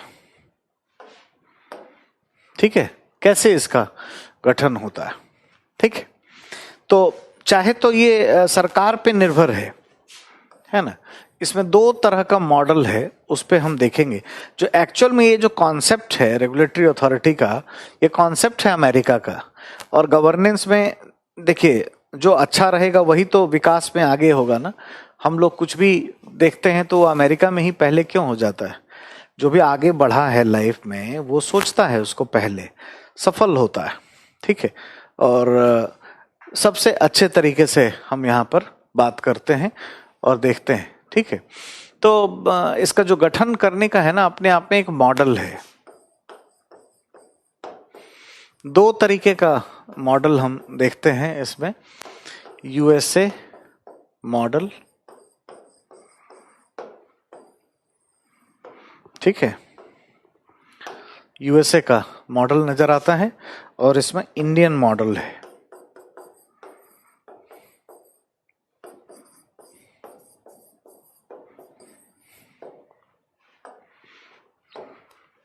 ठीक है, यूएसए और इंडियन मॉडल, ये दो तरीके का पैटर्न नजर आता है। तो पहले अमेरिकी मॉडल को देखते हैं कि कैसे होता है। ठीक है, यहां पर अमेरिका में जो है बेसिकली अगर हम देखें तो यूएस में इसका जो गठन होता है ना, उस पर कार्यपालिका का नियंत्रण नहीं है ना, ध्यान रखिएगा, कार्यपालिका का नियंत्रण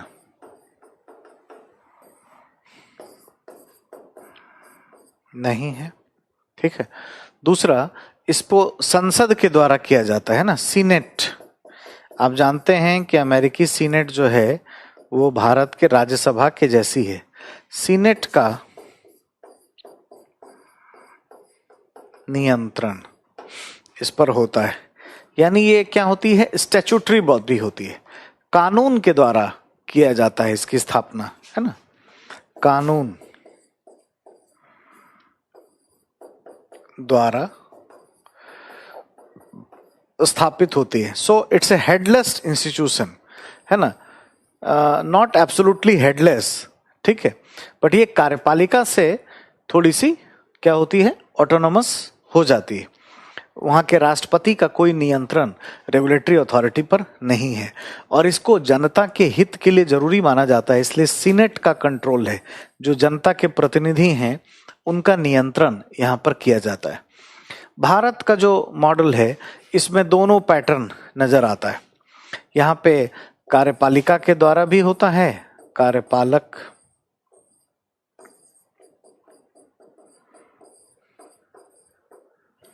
शासनादेश से भी होता है, और यहाँ पर संविधिक संस्था के रूप में भी है, संविधिक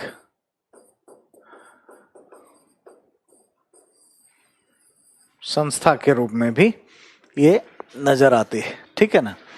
और हम देखेंगे कि ये क्या है। कार्यपालक शासनादेश जो है ये बेसिकली हमारे यहाँ उदाहरण देखें तो जैसे SEBI, securities and exchange board of India, ठीक है, उसके द्वारा इसको किया गया।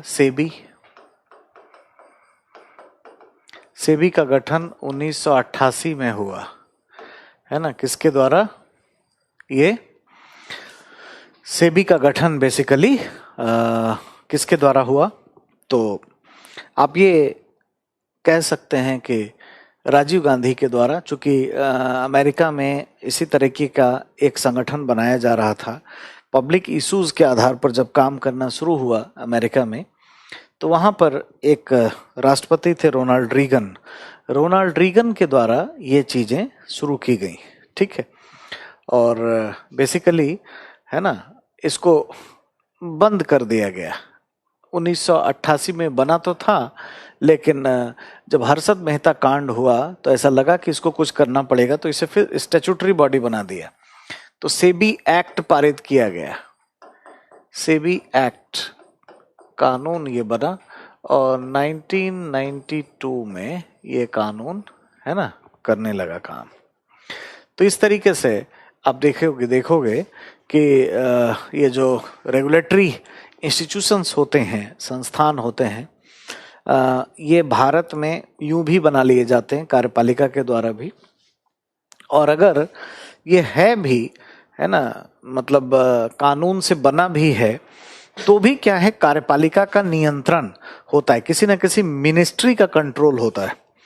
तो अगर आप यहाँ पर देखेंगे तो जैसे try, telecom regulatory authority of India, इसका संबंध किससे है? दूरसंचार मंत्रालय से।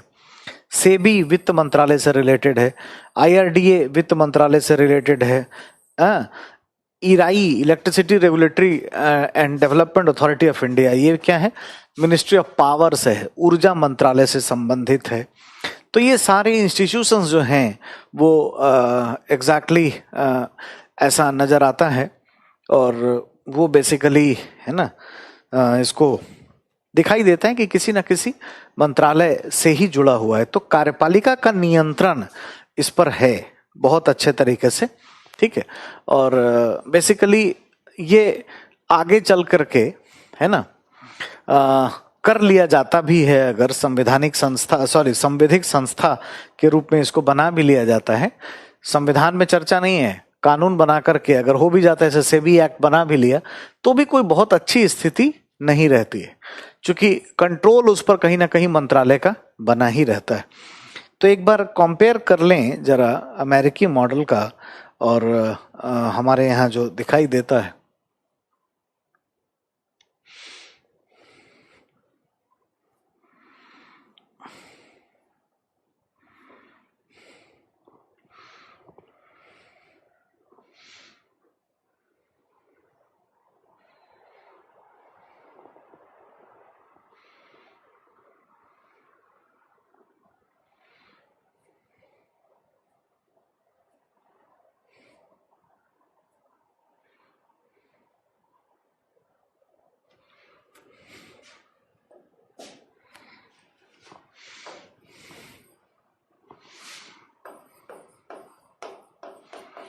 अमेरिका का प्रतिमान है ना, और भारत का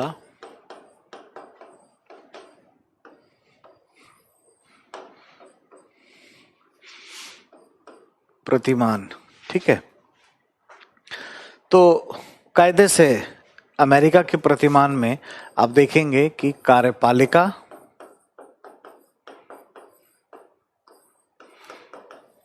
से स्वतंत्र ये संस्थान होते हैं। भारत में ऐसा नहीं है।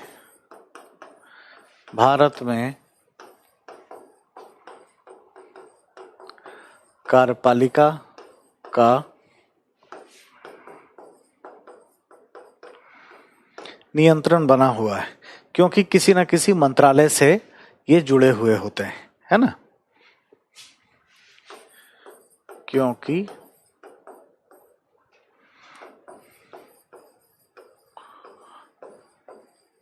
रेगुलेटरी अथॉरिटी किसी न किसी मंत्रालय से संबद्ध होते हैं।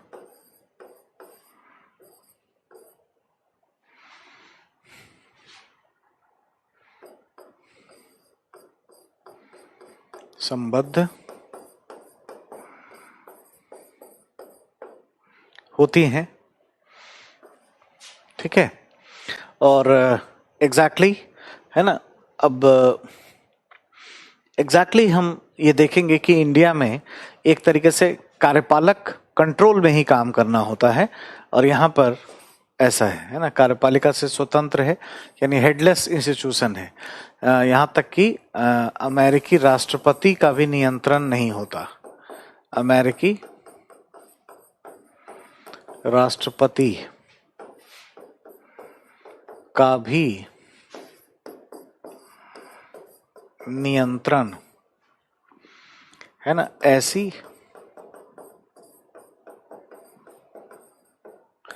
संस्था के प्रति नहीं होता है ना। लेकिन यहाँ पर किसी न किसी मंत्रालय का कंट्रोल होता ही है, ठीक है। नियुक्ति और पदमुक्ति, जो भी इसके डायरेक्टर्स हैं या जो इसके मेंबर्स होते हैं विनियामक प्राधिकरण के, वो अमेरिका में सीनेट के द्वारा नियुक्त किए जाते हैं, ठीक है। सीनेट या संसद द्वारा विनियामक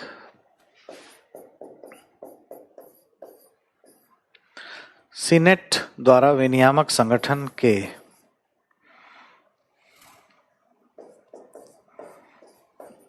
स्तर पर नियुक्ति एवं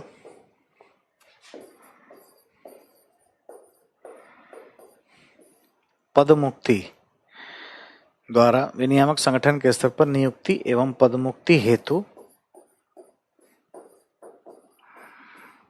कार्य किया जाता है। और ये इंडिया में किसके द्वारा होता है? एग्जीक्यूटिव ही ये काम करती है ना। भारत में कार्यपालिका द्वारा, भारत में कार्यपालिका द्वारा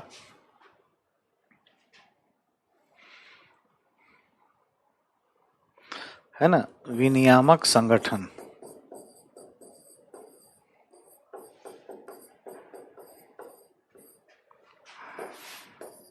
के दैनिक मामलों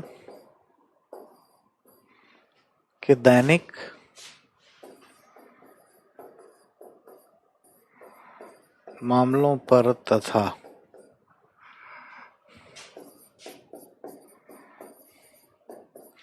नियुक्ति एवं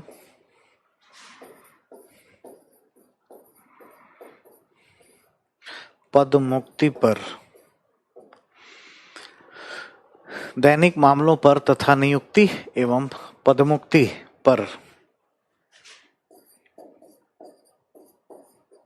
नियंत्रण किया जाता है, ठीक है। तो यूनाइटेड स्टेट्स ऑफ अमेरिका में ये आप देखेंगे कि एक तरह की ऑटोनॉमी है। हाँ, इसको प्रेसिडेंट जो कि अध्यक्षीय प्रणाली में वास्तविक सत्ता जो है, आपको मैंने बताया है, वास्तविक सत्ता अध्यक्षीय प्रणाली के पास होती है ना, उनके द्वारा इस पर नियंत्रण स्थापित किया जाता है। और उनके द्वारा भी नियंत्रण स्थापित नहीं किया जाता, क्योंकि ये जो है कहीं ना कहीं सरकार के विरुद्ध भी जाएगी और ग्राहकों के हित में बात करेगी कि जो जब अगर कार्यपालिका का नियंत्रण होगा तो ये कैसे हो सकता है। ठीक है, इस तरीके से ये होगी। और हम भारत की अगर बात करें तो भारत में बिल्कुल इसका इंटायरली डिफरेंट है और अलग तरीके से हम यहाँ पर काम कर सकते हैं, देख सकते हैं। ठीक है, कि ये एक यूनिक संस्थान के रूप में काम करती है। ठीक है, केस स्टडीज का भी अपना एक क्रम जो है बना हुआ, उसको आप तैयार रखिएगा। आपको आज एक और केस स्टडी दिखाएंगे, उस पर भी बात करेंगे। ठीक है, और अगर टाइम मिला तो, अब तो लग रहा है समय भी नहीं है, है ना, बट क्या क्या हमने देखा विनियामक प्राधिकरण के कॉन्टेक्स्ट में कि ये क्या होते हैं, किस उद्देश्य से काम करते हैं। ठीक है, ये उदाहरण हमने देखा, कहाँ पर बनाए जाते हैं। ठीक है, इसका गठन कैसे होता है, तो यूएसए का मॉडल है और भारत में मॉडल हमने देखा। अब हमें इसकी भूमिका पर बात करनी है कि क्या भूमिका निभाते हैं। ठीक है, इससे पहले कि हम वो देखें, अगर आपके स्क्रीन पे चीजें आ रही होंगी तो मैं कुछ बातें आपको बताऊंगा।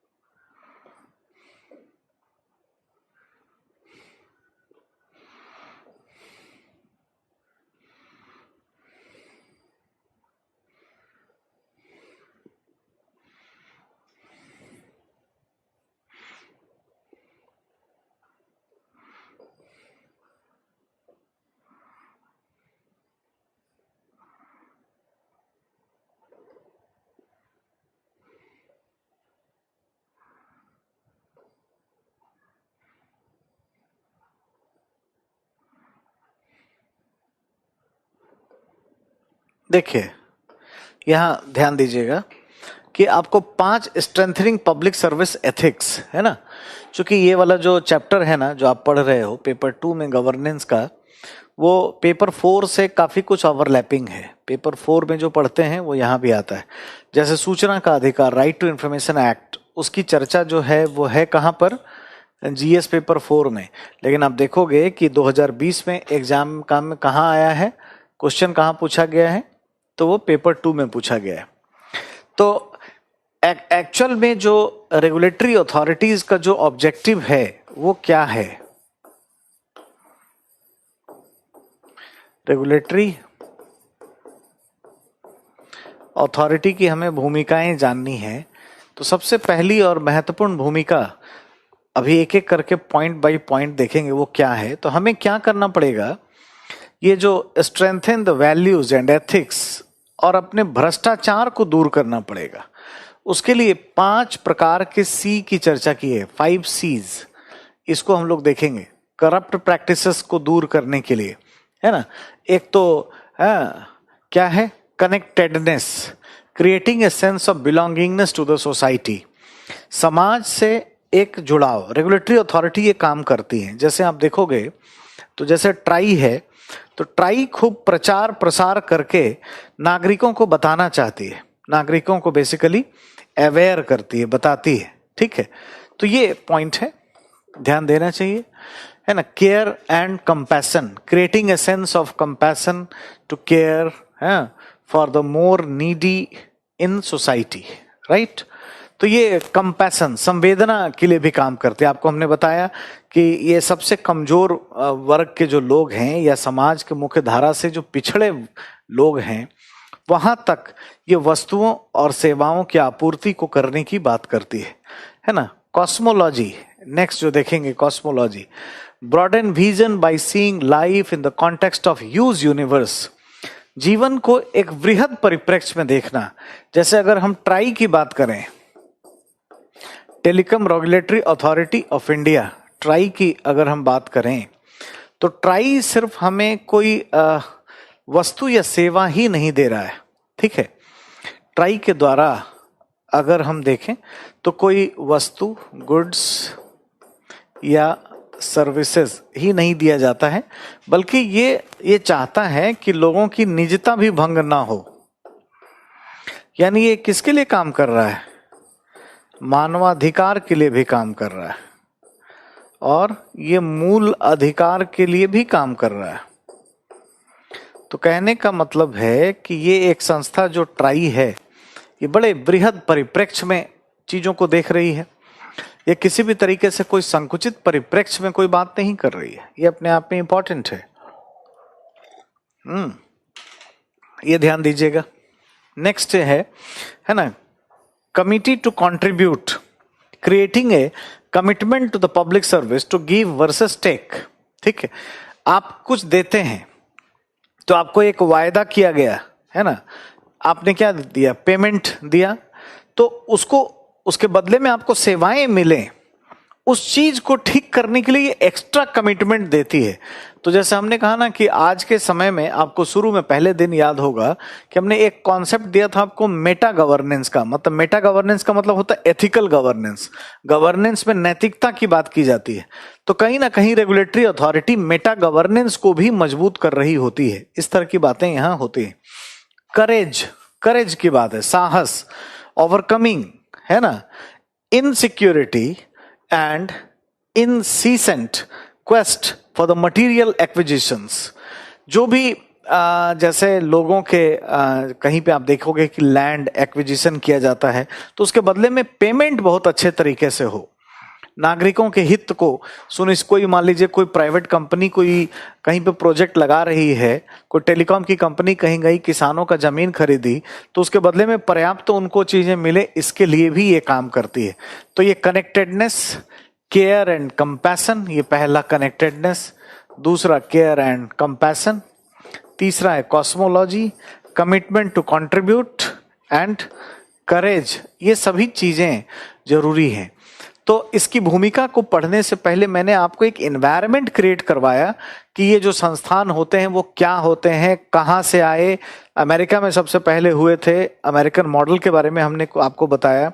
अमेरिका में 1887 में सबसे पहली बार इसकी स्थापना हुई। वो एक फैक्ट मैं लिख भी देता हूं जो आपको ध्यान रहेगा, उसके मॉडल में जाके ही लिख देता हूं, ठीक है। एक तथ्य है, पीटी में भी कई बार पूछ लेते हैं ऐसी चीजें। तो यहाँ पे जब हम भारत का मॉडल और अमेरिका का मॉडल देख रहे हैं तो आप लिख लीजिए कि दुनिया में, एक नोट लिख लीजिए,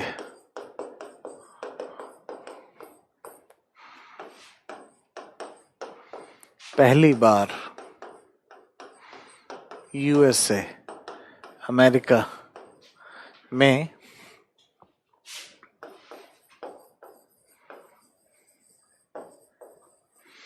रेगुलेटरी अथॉरिटी की संकल्पना को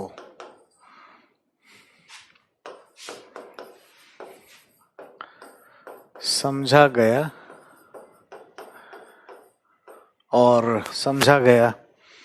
और इसका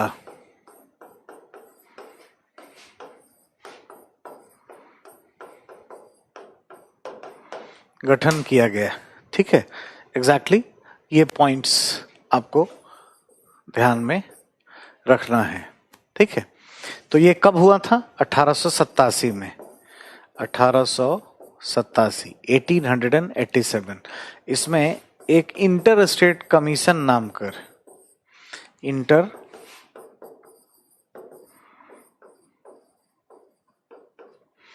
कमीशन,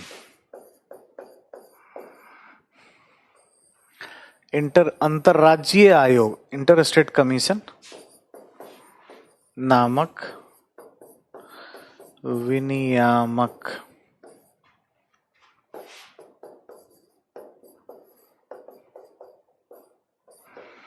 प्राधिकरण का गठन किया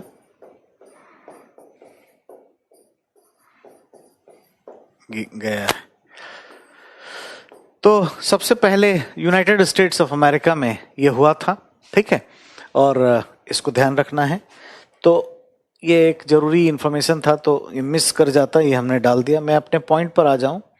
मैं आपको इसके जो भूमिका है इसको पढ़ने से पहले, उसके बारे में बताने से पहले मैंने आपको ये बताया कि एक्चुअल में इन संस्थाओं को ना करप्ट प्रैक्टिसेस से भी लड़ना पड़ता है, और नागरिकों को जो वायदे सर्विस प्रोवाइडर्स करते हैं, जैसा हमने बताया, मान लीजिए ट्राई का अगर देखें तो उसका ध्यान, उसका काम ये है कि वो देखे कि एयरटेल, जियो, बीएसएनएल, एमटीएनएल जो भी अपने ग्राहक से वायदे करते हैं उसको पूरे, इवन कोचिंग में भी होना चाहिए। कोचिंग इंस्टीट्यूट में भी वायदे बहुत कर दिए जाते हैं बच्चों से कि ऐसा होगा वैसा होगा। जब बैच शुरू होता है तो बहुत सारे वायदे कर दिए जाते हैं, है ना, लेकिन वो शायद पूरे नहीं होते हैं। तो कोई ना कोई ऐसी अथॉरिटी होनी चाहिए जो कोचिंग रेगुलेशंस के लिए काम करे। कोचिंग संस्था का भी एक मानकीकरण होना चाहिए, या ऑनलाइन भी टीचिंग है तो उसका भी एक मानक होना चाहिए कि आपका स्टैंडर्ड क्या होगा, आप कैसे नोट्स देंगे, अवेलेबल कैसे कराएंगे, कोर्स अच्छे तरीके से करेंगे, कब तक करेंगे। इन सब के लिए एक स्टैंडर्डाइजेशंस की आवश्यकता यहाँ पर भी होती है, ठीक है। ये बात ध्यान में रखनी चाहिए, है ना। और दूसरी जो महत्वपूर्ण बातें हैं जो अंडरस्टैंड हमें करनी है, इससे पहले की भूमिका के बारे में हम देखेंगे, है ना। ये देखिए आपके स्क्रीन पे दिख रहा है, या मैं इसको थोड़ा और बड़ा कर सकता हूं अगर, तो मैं देख लेता हूं अगर ये हो जाए तो। देखिए गवर्नेंस का जो सिस्टम है इसमें क्या क्या है, कौन कौन से एक्टर्स हैं, मतलब कौन कौन से किरदार इसमें हैं, ठीक है, किनकी जो है कैपेसिटीज है, और अकाउंटेबिलिटीज को ये कैसे उठाते हैं, ठीक है। तो इस बात को आप समझेंगे अच्छे से। देखिए एक पूरा इन्वायरमेंट है, आप देखेंगे बाहर citizen and firms, citizen and firms ऐसी चीजें दी गई होंगी, ठीक है, citizen and firms, citizen and firms, right. और इसमें जो है पॉलिटिकल इंस्टीट्यूशंस भी होते हैं। अब देखिए ऊपर से ध्यान दीजिए, पॉलिटिकल एक्टर इसमें है, जैसे पॉलिटिकल पार्टीज हो गई, ठीक है, ये है। और इसमें कॉम्पिटिशन्स भी इस ग्रुप में होगा, एग्जीक्यूटिव्स होंगे, कार्यपालक संस्थाएं, है ना, क्रॉस कटिंग कंट्रोल एजेंसीज भी होंगी, सर्विस डिलीवरी करने वाली होंगी। और यहाँ पे देखिए रेगुलेटरी अथॉरिटी, अगर आपको दिख रहा हो स्क्रीन पे, तो रेगुलेटरी एजेंसीज भी होती हैं, और तब जाकर के इसको, है ना, सब नेशनल गवर्नमेंट या कम्युनिटीज तक, समुदाय तक पहुंचाया जाता है, और फाइनली ये नागरिकों तक पहुंचती है। यानी जो भी गवर्नेंस का जो सिस्टम है इसमें क्या है, सरकारी संगठन भी हैं, उसके बाद उनके नीचे प्रशासनिक संगठन हैं जो नीतियों को बनाते हैं, प्राइवेट प्लेयर्स हैं, उनमें कंपटीशन बहुत है, फिर रेगुलेटरी अथॉरिटीज हैं, और वो नागरिकों तक पहुंचाती है। इसमें होता क्या है, इन सभी में क्या हो रहा होता है, चेक्स एंड बैलेंस होता है। इंस्टीट्यूशंस आपस में लड़ती झगड़ते हैं, पार्लियामेंट, जुडिशरी और एग्जीक्यूटिव, ये आपस में तो लड़ती हैं, इवन रेगुलेटरी अथॉरिटीज भी आपस में लड़ रही है। मैं आपको आगे, पता नहीं अब आज टाइम नहीं है शायद, आपको मैं बताऊंगा इरडा, IRDA और सेबी का झगड़ा, इस पर सवाल आया भी था लोक प्रशासन के ऑप्शनल में, जो कि काफी इससे मैच करता है। लोक प्रशासन ऑप्शनल के फेंके हुए प्रश्न पेपर 2 में खूब आ रहे हैं और आगे भी आएंगे, ठीक है। तो एग्जैक्टली मैं इसको देख रहा हूं अच्छे तरीके से, ठीक है। तो इरडा और सेबी, ठीक है, ये इसका एक विवाद है, ठीक है, वो भी हम लोग देखेंगे। इंस्टीट्यूशंस आपस में, मैं ब्रीफ में अभी बता देता हूं, मैं इसको पढ़ाऊंगा आगे चल के। ऐसा है कि 2010 की कहानी है। 2010 में कुछ लगभग 14 कंपनियां ऐसी थीं जिसको सेबी ने, जो कि securities and exchange board of India है, शेयर धारकों के हित को बनाए रखने के लिए उसने बैन कर दिया था, जो यूलिप के प्रोडक्ट पर काम करते थे, ठीक है। इसलिए बैन किया था क्योंकि नागरिकों के साथ, ग्राहकों के साथ कुछ भेदभाव कर रहे थे। तब तक इरडा ने, जो कि insurance regulatory and development authority of India है, इरडा ने ये कहा कि भाई आप ये कैसे कर सकते हो। इरडा ने इसका काफी विरोध किया। इसने कहा कि ये काम आप नहीं कर सकते, ये कंपनियां काम करती रहेंगी क्योंकि ये मैं इसका मालिक हूं। तो दो संस्थान लड़ने लगे कि मैं देखूंगा कि मैं देखूंगा। अब ओवरलैपिंग काम है ना, बीमा की कंपनी है लेकिन शेयर बाजार में भी बिजनेस करती है, तो बीमा वाला भी कंट्रोल कर रहा है और शेयर बाजार वाला भी कंट्रोल कर रहा है। तो एक्चुअल में ऐसे झगड़े होते हैं, खूब सारे ऐसे विवाद देखने को मिलते हैं। इसलिए हमने कहा कि इसमें चेक्स एंड बैलेंस की चीजें होती रहती हैं, है ना। तो इस पर हमें क्या करने की जरूरत है, क्या होना चाहिए, ऐसी बातों को देखेंगे। अब ये सिविल सोसाइटी है, मीडिया है, ये सब इसमें शामिल होती हैं, है ना।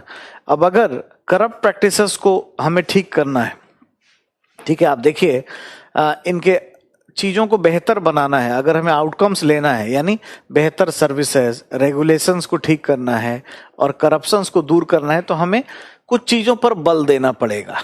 ठीक है, आप देखिएगा आगे स्क्रीन पे कि गवर्नमेंट सिस्टम में अगर स्टेट कैप्चर कर लेता है, मतलब राज्य का प्रभाव बहुत बढ़ जाता है, कार्यपालिका का प्रभाव अगर बहुत बढ़ जाता है, जो कि मैं बोल रहा था कि भारत के मॉडल में है, उससे इसकी तुलना करनी चाहिए, है ना।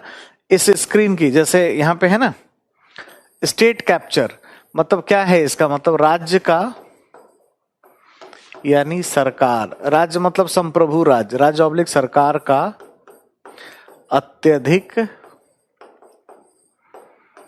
प्रभाव। ठीक है, अब जो रेगुलेटरी अथॉरिटीज जो हैं, ठीक है, वो जिस तरीके से काम करती हैं, विनियामक प्राधिकरण जिस तरीके से कार्य करती हैं, वो एग्जैक्टली इसमें काफी दिक्कत होगा अगर उन पर कार्यपालिका का नियंत्रण हो जाए। अगर मंत्रालय तय करे कि उसके मेंबर की भर्ती कैसे हो, चेयरमैन की भर्ती कैसे हो, दैनिक कार्यों पर अगर कार्यपालिका का नियंत्रण होगा तो ये ठीक नहीं है। और ये तो है ही, पेट्रोनिज्म और नेपोटिज्म ये सब अगर होता है, जैसे भाई भतीजावाद कई बार हो जाता है। जैसे आप देखोगे 2G स्पेक्ट्रम मामले में जो बैजल साहब थे ट्राई पर, उनपे भी केस चला, है ना। और नेपोटिज्म, भाई भतीजावाद, और क्या है, संरक्षणवाद। कोई पॉलिटिकल पार्टी अगर आए, उसको चंदा अगर दिया है किसी कंपनी ने और रेगुलेटरी अथॉरिटी का मिसयूज कर रही है सरकार और उस कंपनी को बचाए रख रही है, संरक्षण दे रही है, तो इससे क्या होगा, सेवाएं ठीक तरीके से नहीं मिल पाएंगी। और फाइनली जो है वो एडमिनिस्ट्रेटिव करप्शन, प्रशासनिक भ्रष्टाचार,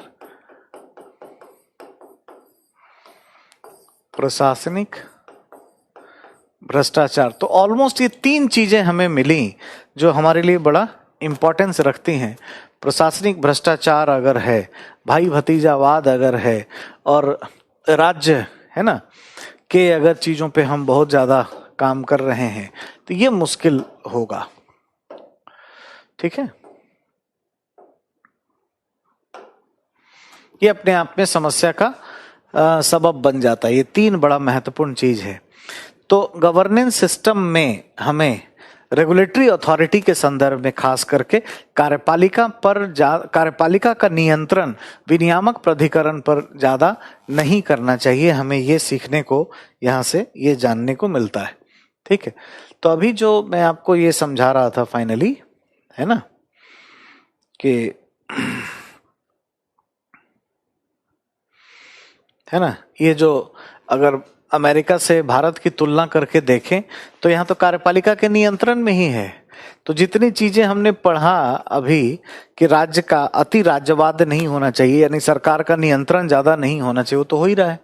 तो इसीलिए बहुत अच्छी स्थिति में काम नहीं कर रहा होगा। जब भी सवाल पूछा जाएगा बच्चों, तो कोई ना कोई मुद्दे वाला पूछा जाएगा। जैसे सेबी और IRDA का झगड़ा, जो कि हम आपको बताएंगे, वो सारी चीजें पूछी जाएंगी। इस तरह से हमें बात करनी है।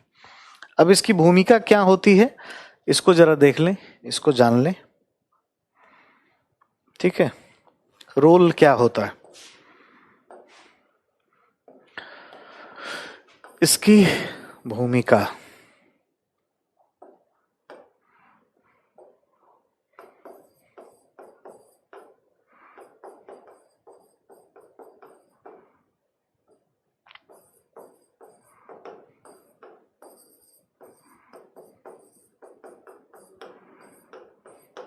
रेगुलेटरी अथॉरिटीज की भूमिकाएं क्या हैं, ठीक है, ये बात अपने को सीखनी है और ये बात जानना है,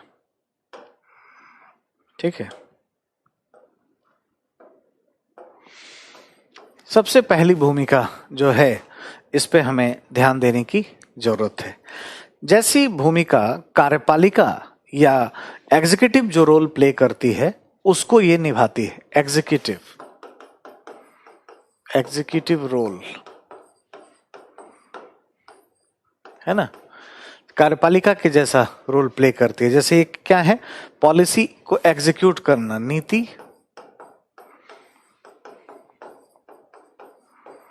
क्रियान्वयन। जैसे अगर टेलीकॉम पे होगी तो टेलीकॉम की नीतियों को क्रियान्वित करने का ये काम करेगी, ठीक है। दूसरी जो इसकी है, ये ऑब्जर्वर के रूप में, पर्यवेक्षक के रूप में काम करती है। जैसे मान लो कि ट्राई है तो एयरटेल ठीक से काम कर रहा है या नहीं उसके यहाँ जाकर के देखेगी। अगर आम नागरिकों को सेवाएं दे रहा है तो मान लो कॉल रेट उसने कुछ कहा है तो क्या 60 सेकेंड बीतने से पहले ही अगला कॉल रेट लगा देता है, कहीं धोखाधड़ी तो नहीं कर रहा है। तो मॉनिटरिंग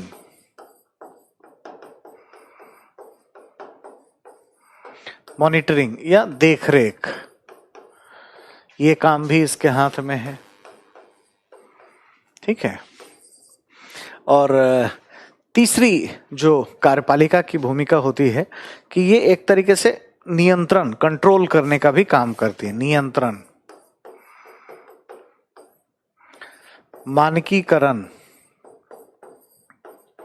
जो भी वस्तु और सेवाएं दी जाएंगी उसका स्टैंडर्ड क्या होगा। मानकीकरण की बात जब भी हम करें, जैसे सिटीजन चार्टर में आपको हमने पढ़ाया था 3 चीजें, जैसे कितने समय में सेवाएं दी जाएंगी, ठीक है, और क्या उसकी गुणवत्ता होगी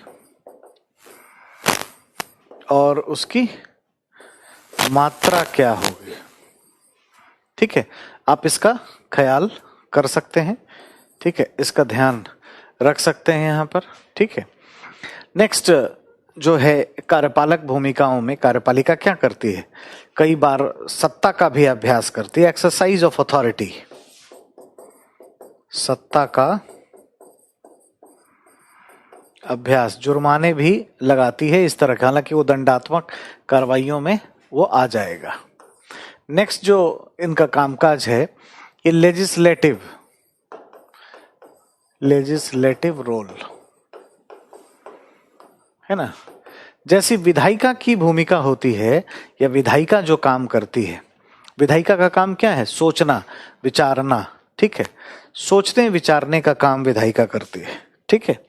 और इस तरीके से विधायिका इस बात को स्पष्ट करती है कि वास्तव में जो कोई पॉलिसी अगर हमें बनानी है, कोई नीतियां बनानी है तो कैसी होनी चाहिए, किस तरीके से काम करनी चाहिए। तो सोचने विचारने का काम या लोक नीति का निर्माण, लोक नीति का निर्माण जिस सब्जेक्ट पे होगी उस पर ये काम करेगी। विचार है ना, विमर्श, आम आदमी गरीब आदमी के लिए क्या हो, समाज के आखिरी व्यक्ति हेतु प्रयास, ठीक है। तो इनकी लेजिस्लेटिव भूमिका भी है और तीसरा क्या है, जुडिशियल रोल भी है, जुडिशियल रोल भी है। जैसी भूमिका न्यायपालिका करती है, न्यायपालिका का काम क्या है, न्यायपालिका बेसिकली दंड देने का काम करती है, न्याय करने का काम करती है, तो ये भी काम करेगी। हाँ, जैसे यहाँ पर देखें तो न्याय, दंडात्मक कार्यवाही, है ना। जैसे मान लीजिए कि ट्राई की अगर बात करें तो जैसे वायदा किया गया है, अगर आपने कोई डीएनडी रजिस्ट्रेशन किया है ना, कि भाई डू नॉट डिस्टर्ब, कोई कॉल नहीं करेगा, और फिर भी कोई कंपनी जिनसे आपने टेलीकॉम सर्विसेज ली हैं वो फोन करके रोज फोन करते रहते हैं, चश्मा ले लो, ये सामान खरीद लो, वो कर लो। आपकी निजता का उल्लंघन होता है और आप कंप्लेन कर देते हैं तो दंड भोगना पड़ेगा, ठीक है, और आपको न्याय मिलेगा। इस तरीके से क्या है, मूल अधिकारों की भी रक्षक है, मूल अधिकार की भी रक्षा ये करती है ना, मूल अधिकार की रक्षा, ठीक है। तो कई बार अगर आप देखेंगे कि मान लीजिए प्राइवेसी के मामले पर कुछ होगी और अगर किसी ने कोई केस किया है और इंडिविजुअल का लिमिटेशन है, उसके पास इतना पैसा नहीं होता है, तो सुप्रीम कोर्ट में जा करके ये संस्था जो है नागरिकों के बिहाफ पर केस भी लड़ सकती है। तो इस तरह की महत्वपूर्ण भूमिकाएं हमें इनके द्वारा देखने को मिलती हैं, ठीक है, ये ध्यान रखिएगा।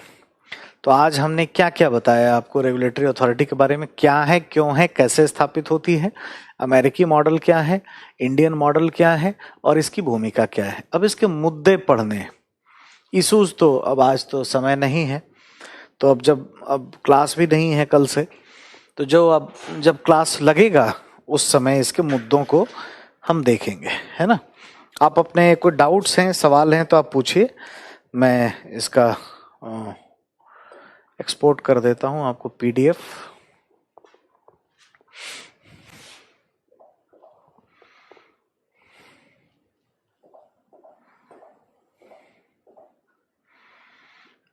रेगुलेटरी, हाँ, any question, any doubt from your side, ठीक है।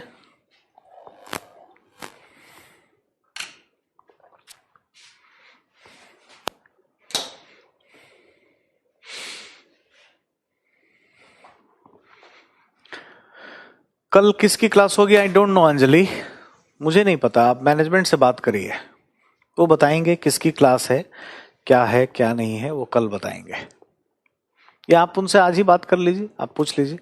मेरी क्लास इतनी ही थी और अब जब होगा तब देखा जाएगा।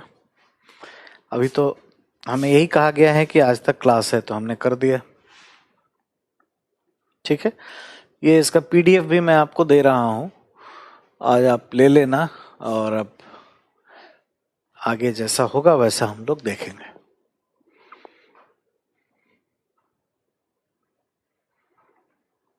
धर्मेंद्र आप बात कर लीजिए, आप मैनेजमेंट से बात कर लीजिए, जो भी देखते हैं आप उनको ये बात बोलिएगा, तो सही जगह पे अपनी बात को रखोगे तो उससे फायदा भी होगा। ये हमें इसकी जानकारी नहीं है, इसलिए मैं इसमें कोई मदद नहीं कर सकता, आप वहां पे बात करिए, है ना।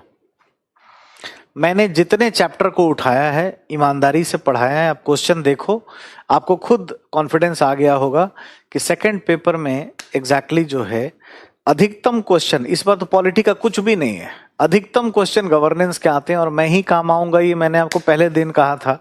और अब तो आप बहुत कुछ पढ़ चुके हो, क्वेश्चन उठाओ, खुद ही देख सकते हो, समझ सकते हो, बहुत सारे प्रश्न उससे पूछे गए हैं। अभी ये सेबी IRD अभी तो हो नहीं पाया, वो भी प्रश्न एक बार आ चुका है रेगुलेटरी अथॉरिटी का, तो लगातार क्वेश्चंस आपको मिलेंगे ऐसे। अभी बहुत सारे इंस्टीट्यूशनल कंटेंट हैं, अभी आप समझो कि अभी ऑलमोस्ट 40% तो होगा ही क्लासेस अभी आगे, अभी हो नहीं पाया, एग्जीक्यूटिव का हमने कराया है, ठीक है। रीड IAS में तो चल रहा है, पॉलिटिकल साइंस का ऑप्शनल चल रहा है और पब्लिक एड का भी ऑप्शनल चल रहा है, आप लोग चाहें तो वहां पे वो सब कर सकते हैं, ऑप्शनल मैं वहां पढ़ाता हूं, ठीक है। तो उस पर हम लोग बातचीत करेंगे, देखेंगे। मैं आपको अभी पीडीएफ दे रहा हूं, आप अपने टीम से ले लीजिएगा। और कोई सवाल और कोई प्रश्न, कोई डाउट है तो आप बताइए।